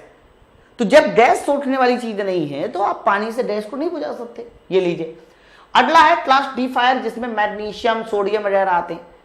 तो मैंने तो अभी थोड़ी देर पहले तुम्हें ये पढ़ाया कि सोडियम में आग लगने के कारण ही पानी है, सोडियम में आग लगने के कारण ही पानी है, और तुम पहले से पानी मिला रहे हो, एकदम बेवकूफी वाली बात है। तो पानी तो नहीं मिला सकते। इलेक्ट्रिकल सर्किट, क्या इसमें पानी मिला के बुझाओगे? वाह भाई वाह, मतलब करंट बह रहा था, करंट ज्यादा आ गई धारा, और उसी करंट बहने वाले तार में तुम ऐसे पानी, तुम्हें खुद करंट लग जाएगा, ज्यादा 3-5 करोड़ तो इसका मतलब ये हुआ कि आप जो है करंट को भी, करंट वाले इलेक्ट्रिकल इंस्ट्रूमेंट को भी पानी से नहीं बुझा सकते। मेरी बात सुनते रहना सब लोग। अच्छा, फिर आ जाता कुकिंग ऑयल। आप मान लीजिए क्या बोलते हैं, खाना बना रहे हो, सोचो ऐसे सोचो, खाना बना रहे हो और आपने गैस जलाया, उसमें तेल चढ़ाया, चम्मच लगाई, चम्मच में तेल है, छौंकना है ना आपको, दाल छौंकनी है ऐसे उल्टा करके, और थोड़ी देर के लिए आप जीरा लेने बाजार चले गए, टोटी जीरा था नहीं। उतनी देर में वो चमचा इतना गर्म हो गया, इतना गर्म हो गया कि उसने आग पकड़ ली। तो अगर उस चमचे ने आग पकड़ ली तो क्या आप ग्लास में पानी लाओगे और उसमें ऐसे डालोगे? जो बेवकूफी वाला काम कर रहा हो, सारे के सारे तेल के छिट्टे तुम्हारे खुद पड़ जाएंगे। मेरी बात समझ पाए ना? देखो बहुत सारे लोग इसको डायरेक्ट याद करते, मैं कहता हूं एक बार मेरी बातें सुनो, तुम्हें खुद याद हो जाएगा यार। तो इसका मतलब ये हुआ, ये क्लियर हो गया कि पानी से सिर्फ आप लकड़ी जैसे फ्यूल को बुझा सकते हो, है ना, पानी से सिर्फ लकड़ी जैसे फ्यूल को बुझा सकते हो, बाकी और कहीं पर पानी का इस्तेमाल नहीं हो सकता। कभी भूल जाए तो मेरी ये जो बातें हैं इनको याद कर लेना, याद हो जाएगा। फोम, बच्चों फोम जो होता है ना, वो एकदम कह सकते हो कि फोम समझते हैं ना, फोम जैसे कि CO2 जैसा ही होता है, लेकिन थोड़ा सा ढीला टाइप का होता है, फोम जिसको बोलते हैं। कई बार दाढ़ी बनाते समय आप लगाते हो ना फोम, वही फोम है। तो फोम फायर एक्सटिंग्विशर का यूज हम लोग क्लास ए में भी करते हैं और किसमें करते हैं, क्लास बी में भी, लिक्विड में भी करते हैं। भाई फोम है, थोड़ा बहुत हल्का फुल्का उसमें वाटर रहता है, तो हम उसकी मदद से बहुत आराम से लकड़ी को भी बुझा सकते हैं और कह सकते हो पेट्रोल डीजल को भी बुझा सकते हैं। लेकिन देखिए बाकी फोम का इस्तेमाल आप गैसेस में नहीं कर सकते, गैसेस में कहाँ एब्जॉर्ब करने वाली चीज होगी, मेटल्स में नहीं कर सकते तो हल्की फुल्की मात्रा में पानी होता है, इलेक्ट्रिकल में भी नहीं कर सकते और इसमें भी नहीं कर सकते, तो टोटली थोड़ा बहुत मात्रा में उसमें भी पानी होता है। दो चीजें याद हो रही। सबसे पहले मैंने क्या याद कराया, CO2, सबसे पहले मैंने याद कराया पानी, H2O का इस्तेमाल कहाँ करते हैं, तो कह देना सिर्फ लकड़ी को बुझाने में। दूसरा नंबर पे क्या याद कराया, फोम का इस्तेमाल किसमें करते हैं, कह देना लकड़ी के साथ साथ हमारा किसमें इस्तेमाल करेंगे, सर लिक्विड फील्ड में, है ना। अब याद करो तुम CO2, अब याद करो CO2 याद करो बच्चों। CO2 का इस्तेमाल हम लोग लकड़ी में नहीं कर सकते, क्योंकि लकड़ी में एब्जॉर्ब करने के लिए चाहिए ना CO2 ने। CO2 मेनली इस्तेमाल किया जाता है क्लास बी और इलेक्ट्रिकल इंस्ट्रूमेंट में, ठीक है। तो CO2 का मेन इस्तेमाल कहां पर होगा, सर CO2 का मेन इस्तेमाल होगा क्लास बी फायर यानी पेट्रोल डीजल में होगा। उसके अलावा कह सकते हो किसमें होगा बच्चों, इलेक्ट्रिकल में होगा, ठीक है। CO2 का इस्तेमाल हम कुकिंग ऑयल से नहीं कर सकते क्योंकि हमें खुद नुकसान पहुंचेगा। फ्लेमेबल मेटल में भी नहीं कर सकते रिएक्शन करने की वजह से, और बच्चों गैसेस में तो कर ही नहीं सकते। तो CO2 का इस्तेमाल कहाँ होना है सर? CO2 का इस्तेमाल होना है सिर्फ क्लास बी फायर में और कह सकते हो इलेक्ट्रिकल इक्विपमेंट में। ड्राई पाउडर एक ऐसी चीज है जिसमें सबका इस्तेमाल है। ड्राई पाउडर में देखो सबका इस्तेमाल है, सिर्फ और सिर्फ कुकिंग ऑयल में ड्राई पाउडर का इस्तेमाल नहीं है। क्यों नहीं है सर? रिएक्शंस की वजह से रिएक्शन कर जाता है तुरंत। और वेट केमिकल की बात करते हैं बच्चों, वेट केमिकल, तो वेट केमिकल देखो ढीलापन आया ना, इसीलिए इसका इस्तेमाल ठोस में करने हैं, ढीलापन आया ठोस में, है ना। और इसका इस्तेमाल कुकिंग ऑयल में भी किया जाता है, लेकिन मेन इसका कह सकते हो कि वेट केमिकल मतलब पूरी तरह से भी गीला नहीं होता। ये ध्यान रखना कि वेट केमिकल का इस्तेमाल कुकिंग ऑयल और उसके अलावा क्लास ए फायर में किया जाता है। ओके, ड्राई पाउडर का इस्तेमाल सब में होता है ना। तो आप ना इसको जब याद करो, क्योंकि मुझे पता है कि आप लोग को जल्दी याद नहीं होगा, तो आप इसको थोड़ा सा एकदम प्यार से कुछ चीजें समझ के याद करो। सर सबसे पहला फायर एक्सटिंग्विशर कौन सा था? पानी। पानी का इस्तेमाल किसमें करोगे? तो कह देना क्लास ए, लकड़ी तो बस बुझाता है सर पानी। अच्छा सर, फोम, फोम किससे बुझाता है? फोम सर लकड़ी के साथ साथ द्रव को भी बुझा देता है, लकड़ी के साथ साथ द्रव को भी बुझाता है। ये देखिए, उसके बाद CO2, CO2 सर लकड़ी को नहीं बुझाता।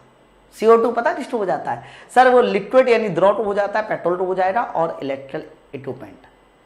ड्राई पाउडर, ड्राई पाउडर सबको बुझाता है, परंतु ड्राई पाउडर जो है कुकिंग ऑयल को नहीं बुझाता, है ना।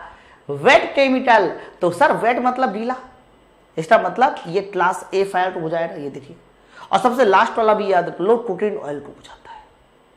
ठीक है, तो ये कुछ पॉइंट ऐसे थे जो आप लोगों को एकदम खटाखट याद होने चाहिए, किसी तरह का कोई भी टेंशन नहीं लेने का, है ना। अब देखो ये सब याद हो गया होगा, अब तो याद हो गया होगा यार, अब तो नहीं आप भूले रहे। अब मैं यहाँ पर क्या बताने वाला हूँ कि जो आपने अभी पढ़ा ना कि 5 तरह के एक्सटिंग्विशर है, एक एक के अंदर से भी बच्चों क्वेश्चन आता है, तो एक एक के अंदर से क्वेश्चन आता है, तो मैं एक एक करके वो भी पढ़ा दूं। जब से कि सबसे पहला फायर एक्सटिंग्विशर क्या होता है, तो कहना सबसे पहला फायर एक्सटिंग्विशर है वाटर। वाटर सबसे पहला मेरा सवाल यही रहेगा कि वाटर बताइए किस तरह की आग को बुझाता है। सिर्फ बुझाने वाला याद करो, क्लास ए। ओके, मतलब लकड़ी को बुझा सकता है, ये कोयला को बुझा सकता है, तो वाटर एक्सटिंग्विशर ये हमारा क्लास 80 फायर को बुझाने के काम में आता है ना। अच्छा, इसके द्वारा जलते हुए पदार्थ में पानी या जेट स्प्रे करके बुझाया जाता है। बिजली के चालू करण में आग पे इसका भूल के भी प्रयोग नहीं करना चाहिए। ये देखिए कितनी गहरी बात बोली इसने कि बिजली के जो चालू करण है उसमें भूल के भी प्रयोग न करें। जो आसुत जल का प्रयोग करता है, ठीक है, ये तो ऐसे लिखा हुआ है, वाटर एक्सटिंग्विशर का लेवल लाल रंग का होता है, जिससे कि हम आसानी से पहचान जा सकता है। देखो मैं ना इस बात को थोड़ा सा आपको बता दूं बच्चों, जो आसुत जल होता है ना, शुद्ध जल, बच्चों शुद्ध जल का जो प्रयोग है, शुद्ध जल याद रखना, जितना भी हमारा शुद्ध जल है ना, वो विद्युत का कुचालक होता है। शुद्ध जल विद्युत का कुचालक होता है। देखो जो हमारा शुद्ध जल नहीं है, अशुद्ध जल है, वो सुचालक है, लेकिन शुद्ध जल कुचालक। तो इन्होंने लिखा है आशुद्ध जल का प्रयोग करता, मतलब आशुद्ध जल प्रयोग कर सकते हो, शुद्ध जल प्रयोग कर सकते हो, लेकिन नॉर्मली वाटर का प्रयोग इलेक्ट्रिकल इंस्ट्रूमेंट में नहीं करना, है ना। तो ध्यान रखिएगा, ये लाल फॉर्म में उसमें होता है। ये नेक्स्ट क्वेश्चन देखिए, फॉर्म टाइप। बच्चों ये हमारा पास फॉर्म टाइप है। वैसे हर एक फायर एक्सटिंग्विशर को यूज करने का एक तरीका है, वो भी मैं आपको आगे बताऊंगा कि क्या तरीका है। फॉर्म टाइप, अगर बात फॉर्म टाइप में करते हैं तो इसमें 2 तरह के केमिकल पहले मिलाए जाते हैं। केमिकल का नाम याद कर लो। फॉर्म टाइप में ध्यान रखना, एक तो हमारा होता है सोडियम बाइकार्बोनेट और दूसरा केमिकल होता है एल्यूमिनियम सल्फेट, Al2SO4 का होल थ्राइज। तो बच्चों सोडियम बाइकार्बोनेट और एल्यूमिनियम सल्फेट ये 2 केमिकल हम लोग किसमें मिलाते हैं? फॉर्म टाइप में मिलाते हैं, है ना। और फॉर्म टाइप का इस्तेमाल यूज कहां करते हैं, देखो इसीलिए मैं सबसे लास्ट में यही लिख रहा हूं कि फॉर्म टाइप का यूज, तो कहना हल्का सा ढीलापन होने की वजह से इससे हम लोग क्लास 85 को बुझा सकते हैं, ओके, और इसके अलावा क्लास B85 को बुझा सकते हैं। ध्यान रखिएगा, क्लास ए और क्लास बी दोनों फायर को हम लोग फॉर्म टाइप एक्सटिंग्विशर से बुझा सकते हैं। देखो फॉर्म टाइप एक्सटिंग्विशर का use class A class B की फायर को बुझाने के लिए करते हैं। Very good. इस अग्निशामक को अलग अलग कक्षों में एल्यूमिनियम सल्फेट और सोडियम बाइकार्बोनेट होता है, इनकी रिएक्शन से फॉर्म तैयार होती है।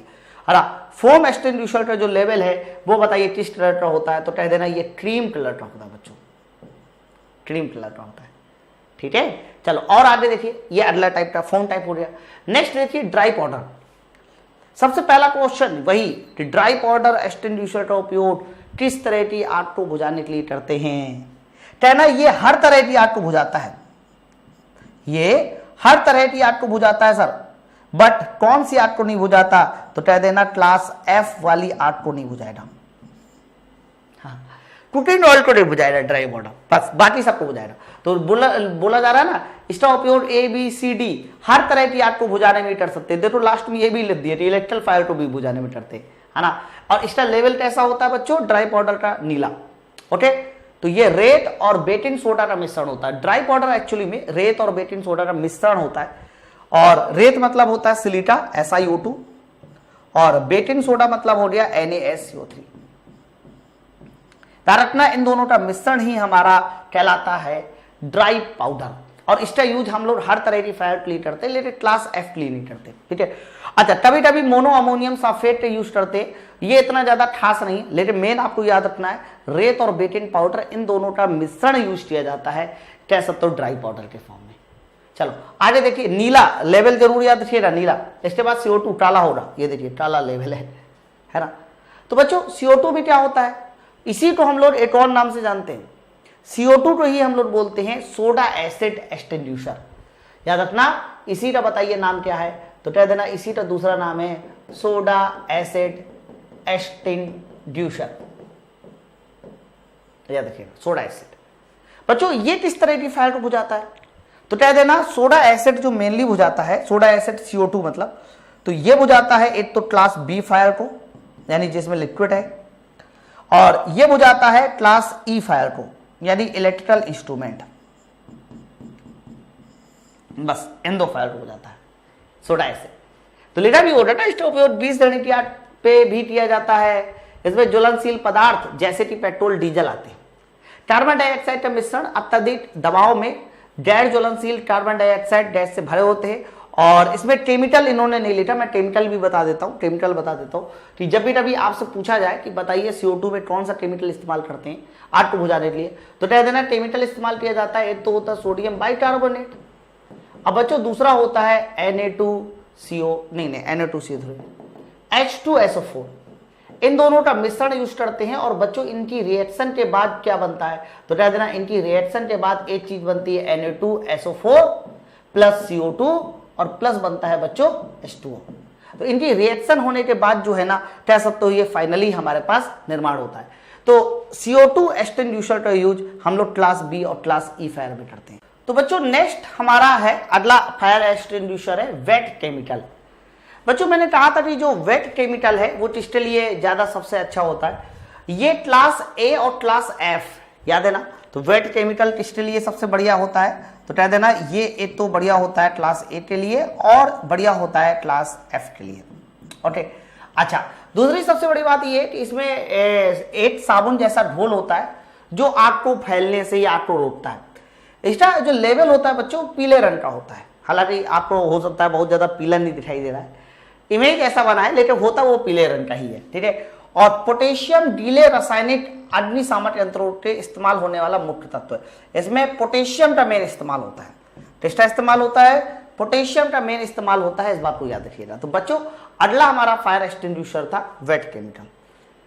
नेक्स्ट मैंने 5 तरह के फायर एक्सटिंग्विशर आपको क्लियर कर दिए, और इसमें ना मेन सबसे ज्यादा पूछा जाता है कि उसका कलर क्या है और कौन सा एक्सटिंग्विशर किस तरह की आग को बुझाने के लिए काम में आता है, यही क्वेश्चन आता है ना।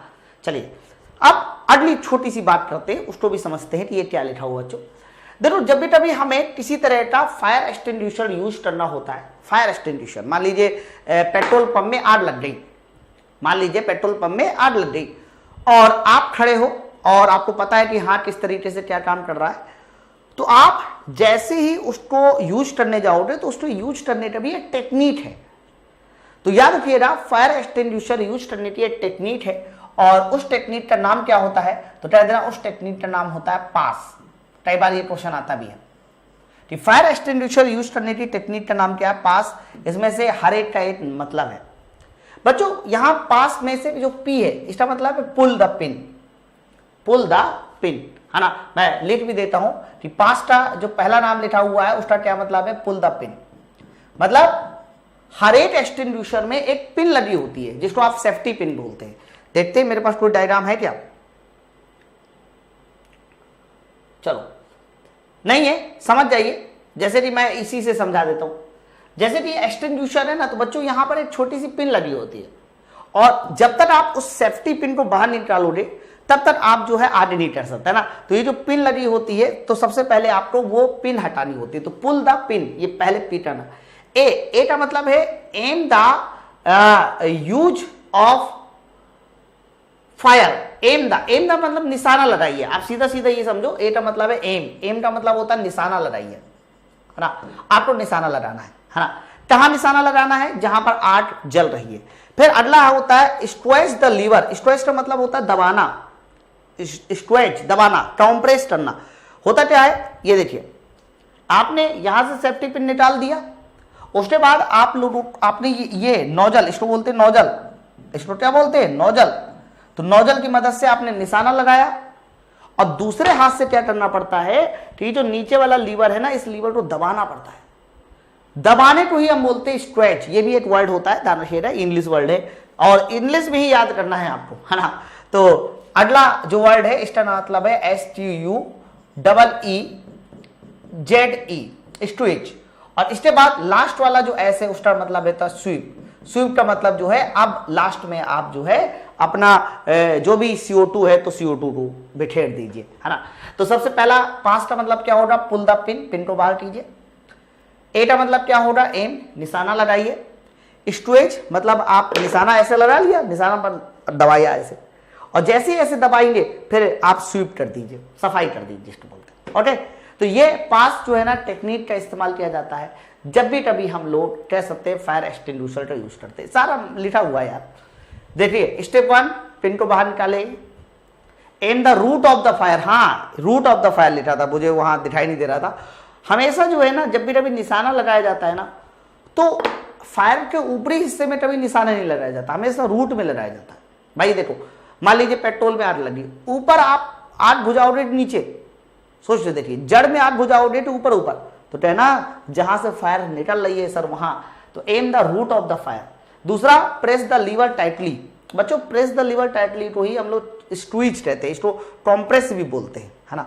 तीसरा होता है कि आप जो है उसको झाड़ की तरह दाएं और बाएं तरफ चलाइए ऐसे, स्क्वीज, इसको स्वीप बोलते हैं, इसको लास्ट वाले वर्ड को क्या बोलते हैं, स्वीप।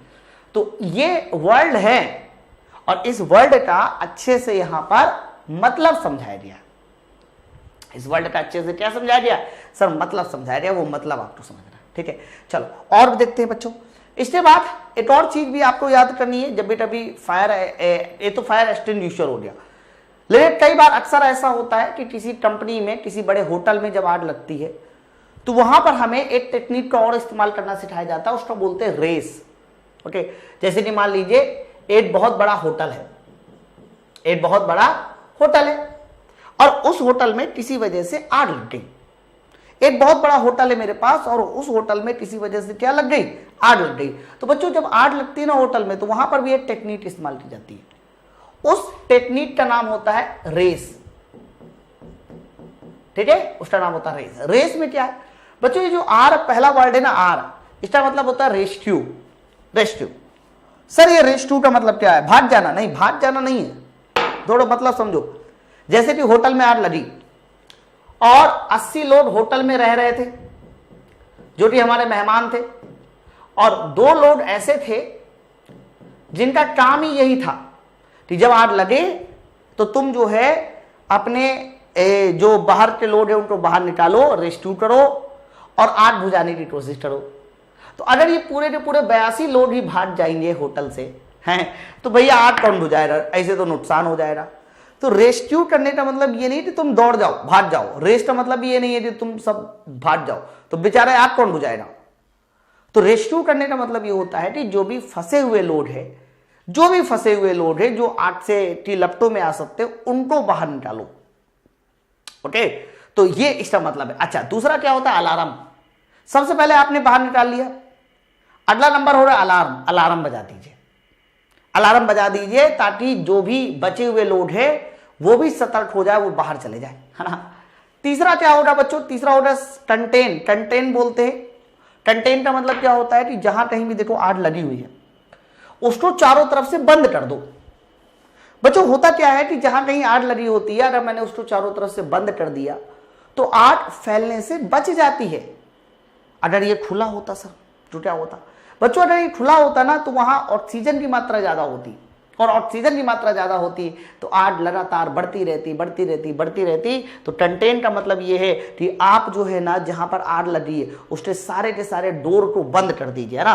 देखो लिखा है ना, fire by closing the all doors in the fire area, आप सारे के सारे डोर को बंद कर दीजिए। अब जैसे ही आपने बंद कर दिया उसके बाद क्या करना है, आपको एक्सटिंग्विशर लेके आना है और उसके मदद से आपको आग को बुझानी है।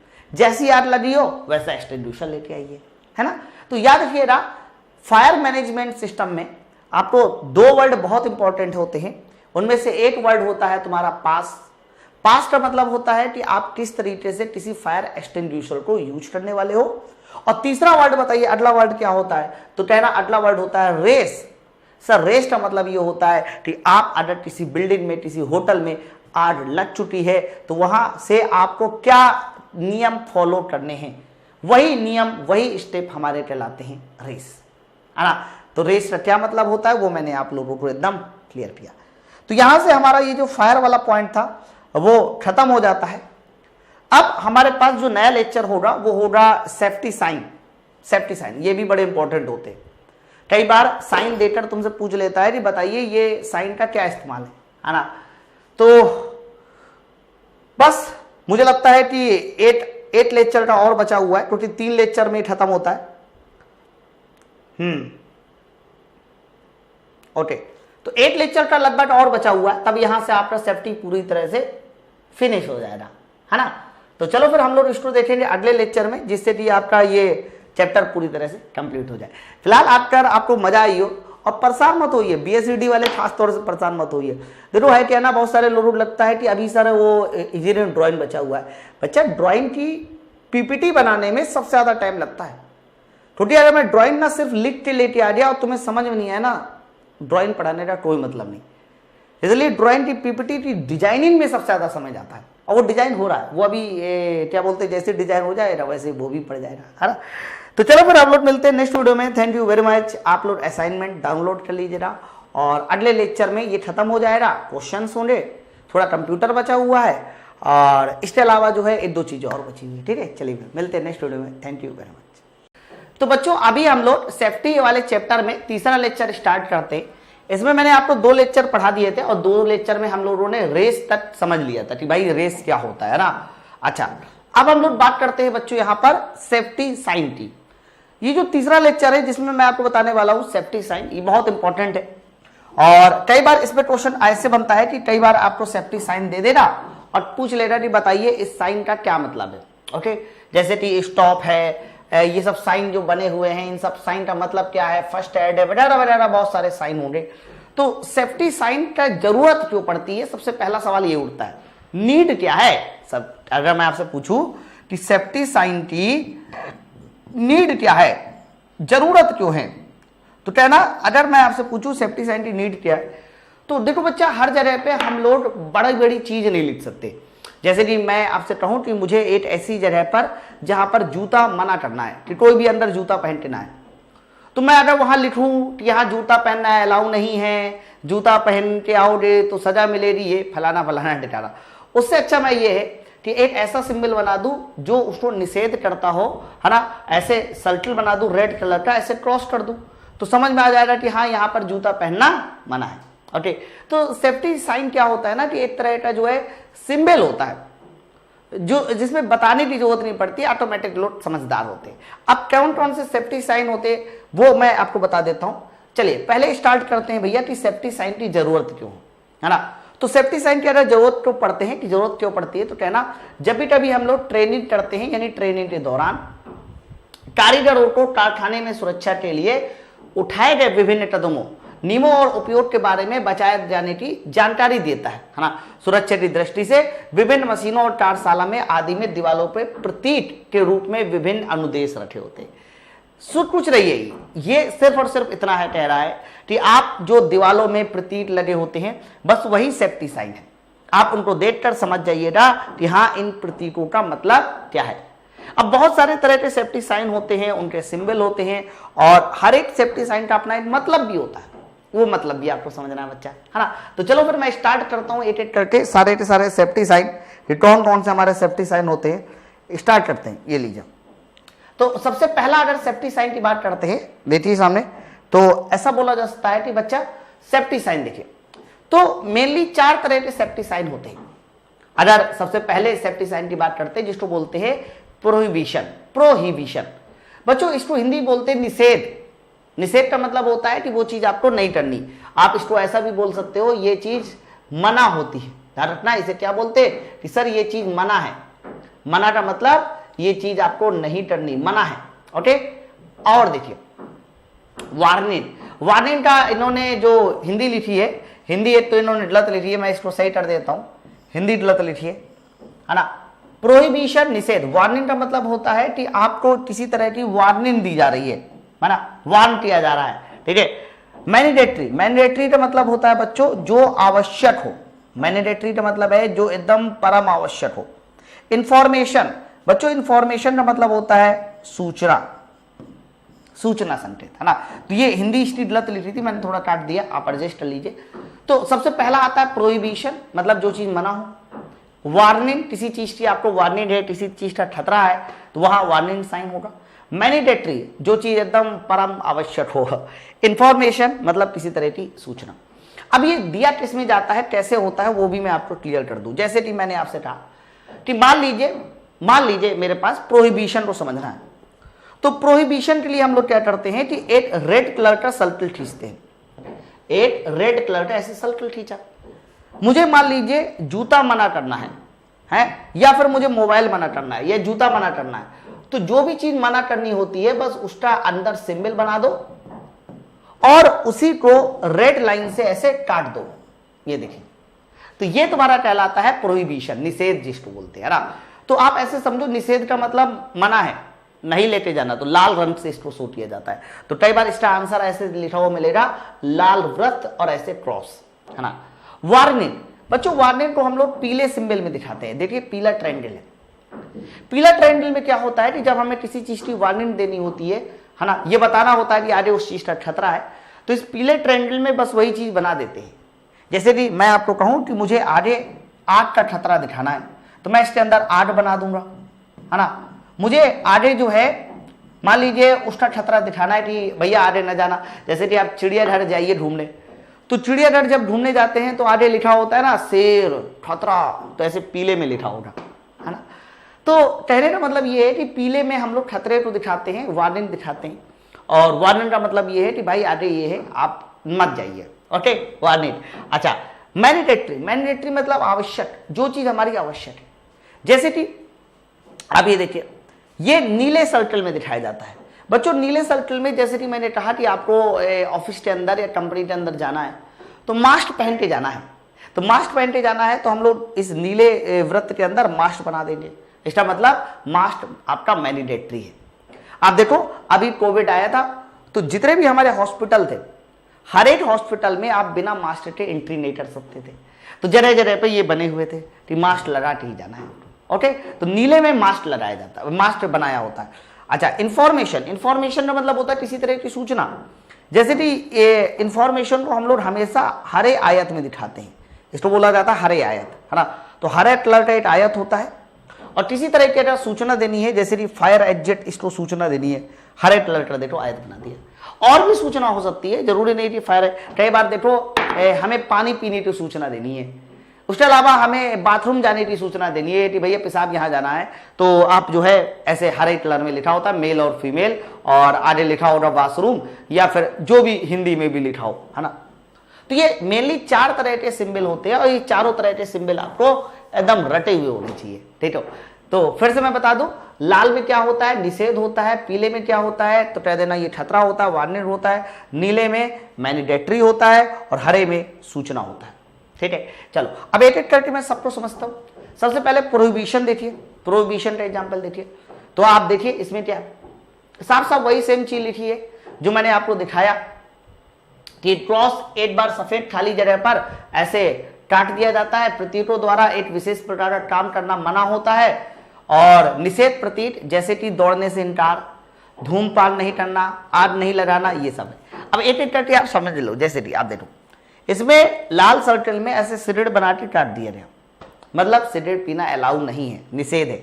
ओके, इसके अलावा इन्होंने पी लिखा हुआ है, पी का भी कोई मतलब होगा, स्पष्ट नहीं हो रहा।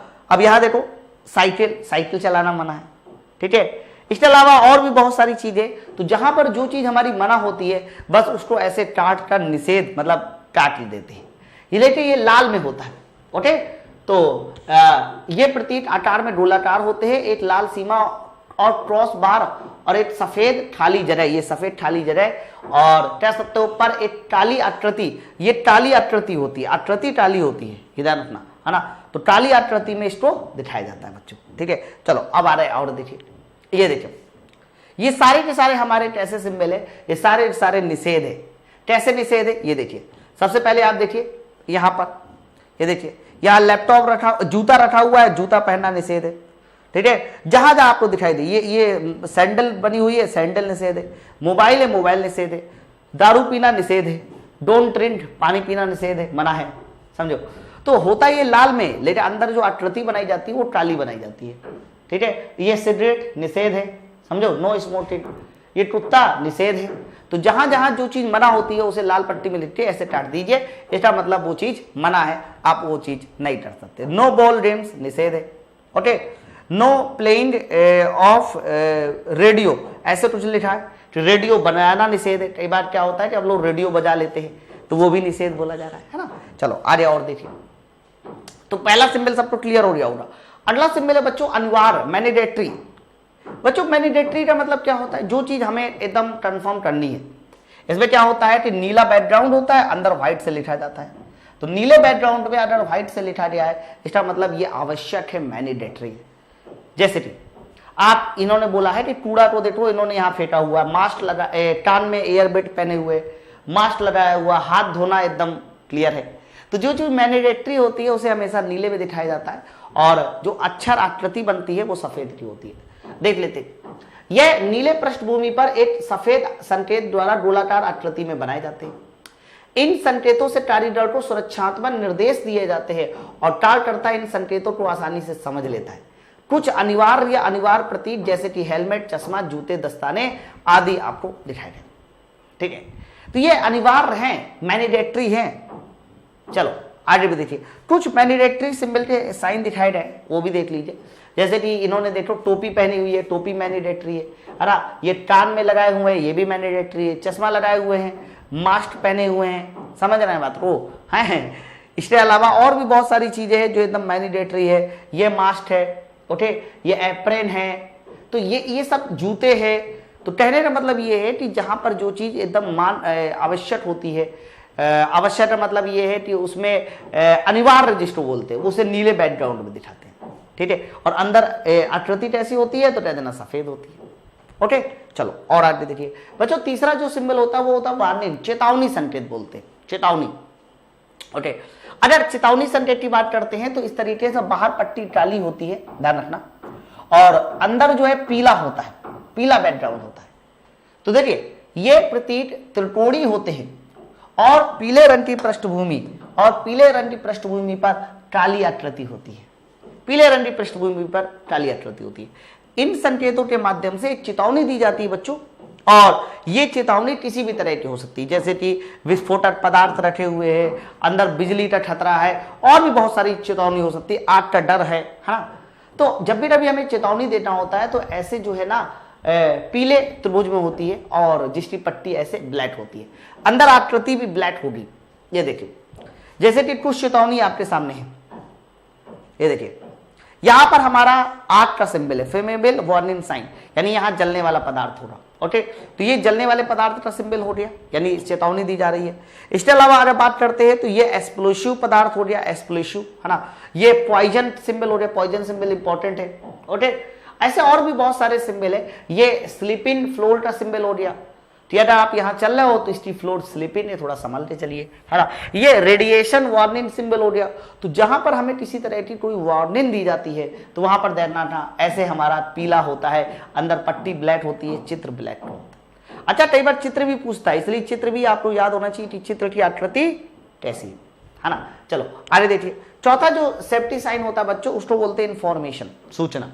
मैंने बताया सूचना कैसे होती है, तो कह देना सूचना जो है इस तरीके से हरे आयत में होती है।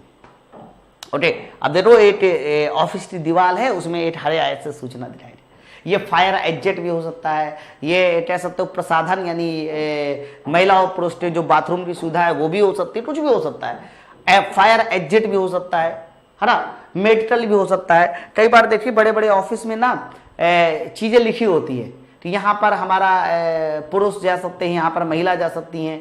उसके अलावा ये इस डॉक्टर का स्थान है ना, आठ नाक कान के डॉक्टर इस ओर होने, ये देखिए सूचना का प्रतीक होता है बच्चों। तो इन्होंने बोला है कि ये कैसे होता है, तो ये प्रतीक वर्गाकार जो कि हरे रंग की पृष्ठभूमि पर होता है। हरे रंग की पृष्ठभूमि पर एक सफेद आकृति होती है। ओके, और सफेद पृष्ठभूमि पर हो रहा है, ये भी ध्यान रखिएगा।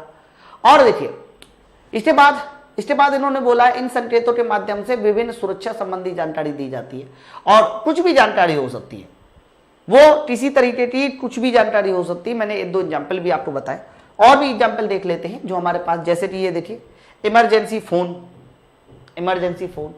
इमरजेंसी एग्जिट, कई बार फायर एग्जिट भी लिखा होता है, emergency exit, first aid, doctor हो गया, सेफ्टी सोवर हो गया, सेफ्टी शावर, ओके, आई वॉश स्टेशन हो गया, ड्रिंकिंग वाटर हो गया, ऐसे बना होता है। तो ये हमारे कैसे संकेत है बच्चों, ये सारे के सारे हमारे सूचना संकेत है, जिससे आपको एक इंफॉर्मेशन मिलती है और जानकारी मिलती है कि कहां पर क्या चीज है। ओके, चलो और देखिए, तो यहां पर मैंने 4 सिंबल बना दिए, और ये चारों के चारों सिंबल बहुत ज्यादा इंपॉर्टेंट थे, काफी ज्यादा इंपॉर्टेंट है। इसके बाद बच्चों इंडस्ट्री के डेवलपमेंट के लिए एक और पॉइंट है जो आपको पढ़ना है, मैं आपको बता दूं, पहले कुछ बातें सुनिए। देखो बच्चों, हुआ क्या था कि लगभग 1950 के आसपास ना ज्यादातर देशों को ये पता चल गया था कि अगर आपको ग्रोथ करनी है तो आपको इंडस्ट्री का डेवलपमेंट करना पड़ेगा। मोस्टली देशों को ये पता चल गया था कि अगर आपको ग्रोथ करनी है तो आपको इंडस्ट्री का डेवलपमेंट करना पड़ेगा, ज्यादातर देशों को। अच्छा, लेकिन इंडस्ट्री का जो डेवलपमेंट होता गया, सबसे आगे उस समय जो इंडस्ट्री का डेवलपमेंट कर पाया अपने देश में बच्चों, उस देश का नाम था जापान। जापान आज भी देखिए भारत से 50 साल आगे है, और अन्य कंट्रीज से तो बहुत आगे है। तो मेरे भाई, जापान ने अपने इंडस्ट्री का डेवलपमेंट इतने बढ़िया तरीके से किया कि जो आदमी भारत में काम करते हुए अपनी 20% इफिशियंसी दे रहा है, वही जापान में काम करते हुए अपनी 200% इफिशियंसी देने लगा। एक बड़ी बात होती है। तो जापान ने क्या किया, इस इफिशियंसी को देने के पीछे का रीजन बताया, और वो रीजन बताया 5S टेक्निक। याद रखिएगा, उन्होंने कहा हम लोग 5S टेक्निक को इस्तेमाल करते हैं। 5S टेक्निक काफी ज्यादा इंपॉर्टेंट है, और ये टेक्निक के द्वारा हमें प्रत्येक एस का मतलब पता होना चाहिए कि हर एक एस का मतलब क्या है। और 5S टेक्निक देने वाला सबसे पहला देश अगर कोई पूछे कि बताइए कौन सा वो देश है जिसने 5S टेक्निक दी थी, तो कह देना जापान। ओके, 1950 के आसपास दी थी बच्चों। अच्छा, दूसरी बात सुनिए कि 5S टेक्निक के ये जो सारे के सारे एस होने ना, इन सारे एस का तुम्हें हिंदी में भी मतलब पता होना चाहिए, इन सारे एस का इंग्लिश में भी मतलब पता होना चाहिए, और इन सारे के सारे एस का बच्चों जापानीज में भी मतलब पता होना चाहिए। अब क्या होती है 5S टेक्निक, उसको देख लेते। ओके, तो कहा जा रहा है कि यह एक जापानी तकनीक है, बिल्कुल एकदम सही है, जिसके तहत प्रबंधन और कर्मचारी के सहयोग से आप कार्यस्थल, मशीन, उपकरण आदि का अच्छे से और सुरक्षित काम कर सकते हैं। और इसी टेक्निक को दिया था किसने, सबसे पहले दिया था बच्चों जापान ने। जापान ने ये बताया कि भाई हम लोग अपनी इफिशियंसी को कैसे बढ़ा सकते हैं, और उसी इफिशियंसी को बढ़ाने के लिए 5S टेक्निक थी। अब ये 5S में प्रत्येक एस का क्या मतलब है वो मैं आपको बताता हूं, जरा ध्यान से सुनिएगा, है ना। इन्होंने केवल इंग्लिश और हिंदी वर्ड लिखा हुआ है, देख लेते हैं जापानीज वर्ड है कि नहीं। ये जापानीज वर्ड है, पहले आप इसको समझो, ये इंपॉर्टेंट स्लाइड है। देखो जब भी कभी इन्होंने बोला कि भाई 5S टेक्निक का मतलब क्या है, तो 5 S का मतलब तुम्हें इंग्लिश में भी पता होना चाहिए, हिंदी में भी पता होना चाहिए और जापानीज लैंग्वेज में पता होना चाहिए, ठीक है। तो 5S का मतलब हो गया कि हमारे पास 5 S होंगे। पहला S हो गया, ये दूसरा S हो गया, ये तीसरा S हो गया, इसके अलावा ये चौथा S हो गया और ये तुम्हारा हो गया 5वां S। 5 S हो गए। तो 5 S में प्रत्येक S का क्या मतलब है, तो कह देना जब भी कभी जापानीज लैंग्वेज में पूछा जाए कि 5 S का क्या मतलब है, तो बच्चों पहले S का मतलब होता है सीरी, दूसरे का सीसोन, सीसोन बोलते हैं, सीसो, हरा। तो सीरी, सीसोन, सीसो। बच्चों ये जो वर्ड मैंने बताया ना, ये वर्ड भारतीय वर्ड नहीं है, ये जापानीज वर्ड है, ओके। और जापानीज वर्ड है तो हमें समझना पड़ेगा, याद करना पड़ेगा इन वर्ड को, कई बार इनसे क्वेश्चन आ जाता है। पहले तो सुनिए, सीरी, सीसोन, सीसो, ओके।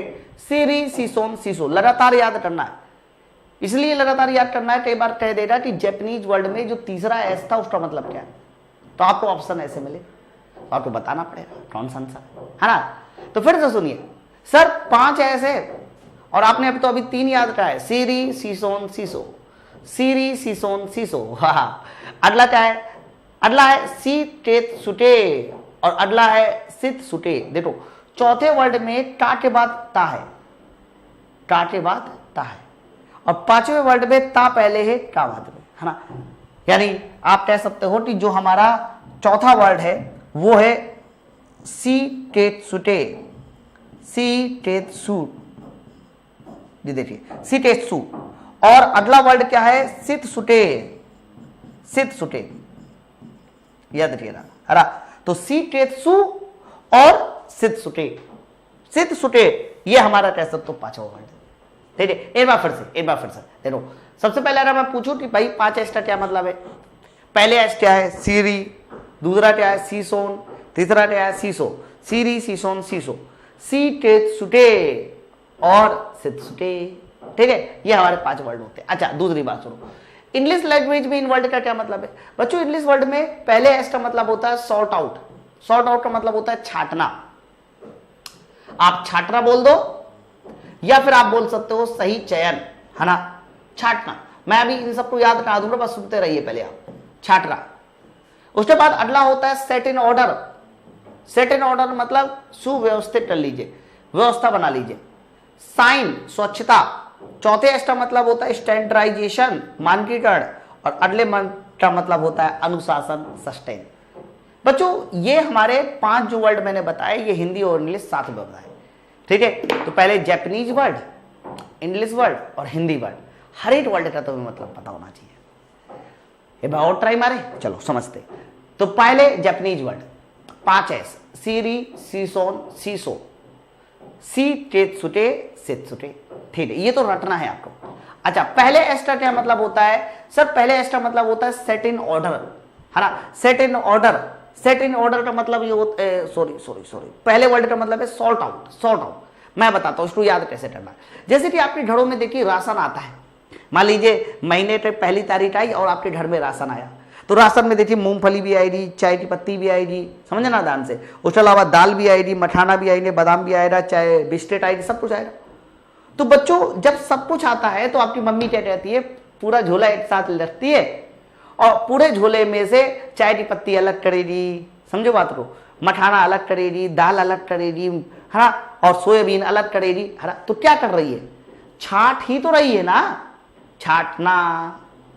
तो इसको क्या बोलते हैं, तो सॉर्ट आउट। पहले एस का मतलब क्या है, सॉर्ट आउट। अच्छा तो आप ऐसा समझो कि मम्मी ने सारा कुछ छाट लिया, सॉर्ट आउट कर लिया, ओके। अब ध्यान दो ना, फिर क्या करती है, फिर सॉर्ट आउट करने के बाद उसको सही जगह पे लगाती है। मतलब चाय की पत्ती वाली जगह पर, शक्कर वाली जगह पर, दाल क्या कर रही है, सुव्यवस्थित, व्यवस्थित कर रही है, सेट इन ऑर्डर। पहला क्या था, सॉर्ट आउट, छाटिए, और दूसरा क्या है, सेट इन ऑर्डर, यानी सुव्यवस्थित कीजिए। अच्छा तीसरा क्या है, अच्छा सुव्यवस्थित कर लिया, तो सुव्यवस्थित करने के बाद क्या मिल जाएगी आपको, सफाई। बताइए आपने जो सामान था वो जगह जगह पर लग दिया तो क्या मिल रही, सफाई। तो तीसरे एस का मतलब क्या हो गया, साइन, और साइन का मतलब हो गया स्वच्छता हिंदी में। अच्छा चौथे एस का मतलब क्या है सर, चौथे एस का मतलब है स्टैंडर्डाइजेशन। स्टैंडर्डाइजेशन मतलब स्टैंडर्डाइजेशन कर दीजिए कि चाय की पत्ती में नहीं, ऐसे सुनिए, नमक के उसमें जो क्या बोलते हैं उसको डब्बा है उसमें नमक ही है, चीनी नहीं है। ये कैसे पता करेंगे, समझो बात को। यार नमक के डब्बे में सिर्फ नमक ही है, कोई और सफेद पाउडर नहीं है, तो कैसे पता करेंगे? स्टैंडर्डाइजेशन करके, अरे नमक के डिब्बे में लिख दीजिए भैया ये नमक है, चीनी के डिब्बे में लिख दीजिए चीनी है। और मैं तो कह रहा हूं मान लीजिए अंदर से पता ही नहीं चल रहा कि नमक है कि चीनी है, मतलब पारदर्शी नहीं है, तो पारदर्शी नहीं है तो आपको नमक है अंदर कि अंदर चीनी है कि अंदर मखाना है, तो बार बार क्या खोल खोल के देखोगे? हाँ समझ रहे ना? तो बार बार खोल खोल के नहीं देखना। आपको करना क्या है बच्चों, आपको उसको प्रॉपर जो है सामने स्टैंडर्डाइजेशन कर दीजिए। अच्छा स्टैंडर्डाइजेशन कर दिया, अब मान लीजिए अगले दिन मम्मी को चाय की पत्ती बनानी, चाय बनानी है, तो चाय की पत्ती निकाली, डाली, उसके बाद सबसे जरूरी बात यह है कि जहां से चाय की पत्ती निकाली थी वहीं चाय की पत्ती रखी होनी चाहिए। समझना आराम से। तो वही रखने का मतलब क्या है? अनुशासन। अनुशासन का मतलब ये लापरवाही नहीं होनी चाहिए। ऐसा नहीं कि मम्मी ने चाय की पत्ती निकाली थी दूसरी अलमारी से रख दिया पहली अलमारी में, या हो सकता है कि उसका ढक्कन खुला है, या फिर हो सकता है कि कहीं और फेंक दिया, नहीं। तो अगला एस का क्या मतलब हो गया? अनुशासन, जिसको हम लोग बोलते हैं सस्टेन।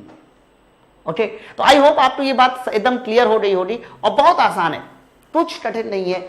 एक बार मैं फिर से रिपीट करूंगा क्योंकि बच्चों की तकलीफ बहुत हो रही थी। मैंने अभी यूट्यूब पे भी क्लास ली थी, अभी तो पेड पे ले रहा हूं। तो मैंने आपसे कहा कि अगर मैं इन पांचों एस का मतलब समझू तो पहले पांचों एस का नाम बताइए। तो कहना सीरी, सीसोन, सीसो, सी टेत सुटे, सित सुटे। इसको कुछ नहीं करना, बस ऐसे लाइन से याद कर लो। अच्छा, सबसे पहले क्या करना है? सोचिए, मम्मी के घर में राशन आया तो क्या करेंगी मम्मी? सॉर्ट आउट, छाटना, पहले एस का मतलब हो गया। फिर क्या करेंगी? छाटने के बाद जो है उसको व्यवस्थित करेंगी, सेट इन ऑर्डर, व्यवस्थितकरण। अच्छा, तीसरे एस का क्या मतलब होगा? सर व्यवस्थितकरण के बाद जो है ना उसका स्टैंडर्डाइजेशन कर देंगी। नमक के डिब्बे में नमक की पर्ची लगा देंगी, शक्कर के डिब्बे में शक्कर की पर्ची लगा देंगी। स्टैंडर्डाइजेशन, मानकीकरण। चौथे एस का मतलब क्या होगा? अरे तीसरे एस का मतलब, सॉरी, तीसरे एस का मतलब था साइन, चमकदार हो गया। चौथे एस का मतलब था स्टैंडर्डाइजेशन, और पांचवे एस का मतलब था सस्टेन यानी अनुशासन। ये देखो, ये देखो, याद हो गया ना? हाँ याद हो गया होगा।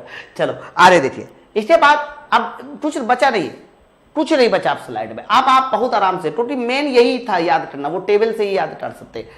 तो सॉर्ट आउट, छटाई, छाटना, है ना, सेट इन ऑर्डर, व्यवस्थित करना, साइन, स्वच्छता, स्टैंडर्डाइजेशन, सस्टेन, ये सब बताने की मुझे अब जरूरत नहीं है। कंपनी में भी बिल्कुल सेम ये काम होता है। जैसे कि सॉर्ट आउट, सॉर्ट आउट देखिए, ढेर सारी चीजें पड़ी हुई थी यहां बिखरी हुई, सॉर्ट आउट, छाट लो।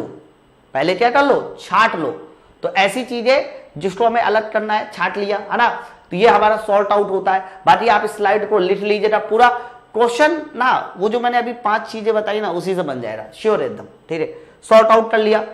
सॉर्ट आउट के कुछ फायदे लिखे हुए हैं, ये फायदे आप पढ़ लीजिए कि चीजों को ढूंढना आसान हो सकता है। जिन वस्तु की जरूरत बार बार पड़ती है उनको हमारे नजदीक रहने से ढूंढने में समय नहीं जाता है, स्पेस की बचत होती है, समय की बचत होती है, काम करने में तेजी आती है। ये सारे के सारे पॉइंट जो है हमारे कह सकते हो सॉर्ट आउट के बन सकते हैं। ओके, और देखिए, फिर सेट इन ऑर्डर, सही जगह व्यवस्थितकरण कर लीजिए। आपने सही जगह व्यवस्थितकरण कर लिया, अच्छी बात है। उसके बाद यही देखिए, वही व्यवस्थितकरण दिखाई दिया, फैली हुई चीज को सही सही जगह पे लगा दिया। ओके, फिर इसके बाद आता है तीसरा एस। तीसरे एस का मतलब क्या है? साइन। साइन का मतलब स्वच्छता हो गई। आप देखिए इस तरह से हमारा साइन क्लीन हो गया, है ना, तो साइन इन हो गई यहाँ पर। ओके, और साइन इन के बाद अगला जो एस होगा, अगला एस हमारा क्या होगा? नेक्स्ट एस हमारा होगा स्टैंडर्डाइजेशन। मानकीकरण कर लीजिए, हमें पता होना चाहिए कि कहां पर कौन सी कोई चीज वस्तु है, उसको स्टैंडर्डाइज कर लीजिए, है ना। स्टैंडर्डाइजेशन करना सबसे ज्यादा जरूरी होता है, और ये चीज कंपनी में भी होता है। आप जब कभी कभी किसी कंपनी में जाइए ना, तो उसमें एक बॉक्स बना होता है, टूल मान लीजिए हमें रखने, और हमारे पास ढेर सारे टूल है, तो हम टूल को कैसे रखते हैं? तो कहते हैं ना, एक बॉक्स बना लेते हैं और अलग अलग टाइप के टूल अलग अलग जगह पर रख लेते हैं, ताकि हमें पता रहना चाहिए, है ना। तो आप स्टैंडर्डाइजेशन कर लीजिए, ओके, चौथा पार्ट हो गया। इसके बाद अगला जो पार्ट होता है उसको बोलते हैं स्टैंडर्डाइजेशन के कुछ नियम है, पॉइंट है, ये नहीं आएंगे। जो भी क्वेश्चन आएगा वो 5S टेक्निक में एस का क्या नाम होता है, बस यही कुछ क्वेश्चन, ठीक है।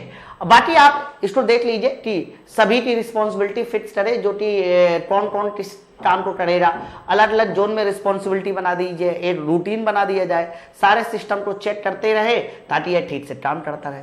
ओके, तो स्टैंडर्डाइजेशन हो गया। इसके बाद आगे देखिए, पांचवा इसका मतलब है सस्टेन। सस्टेन का मतलब यही होता है, मैंने बताया भी था, सस्टेन का मतलब अनुशासन होना चाहिए।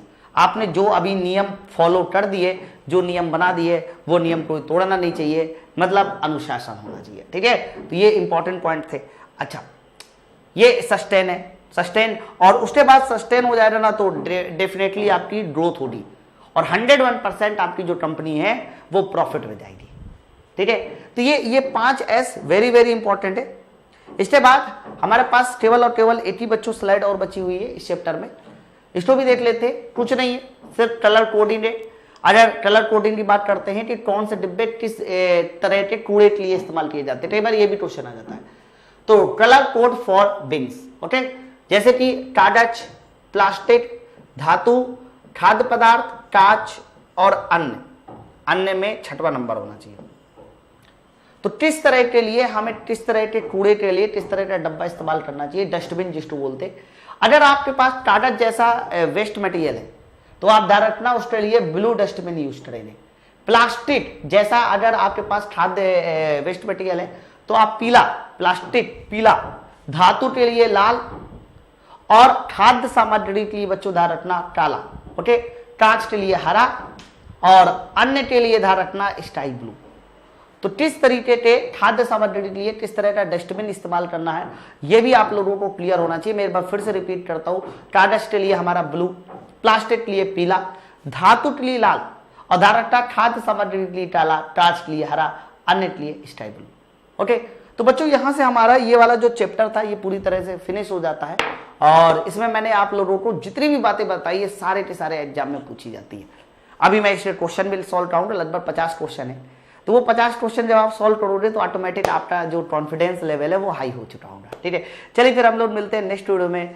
थैंक यू वेरी मच, जय हिंद।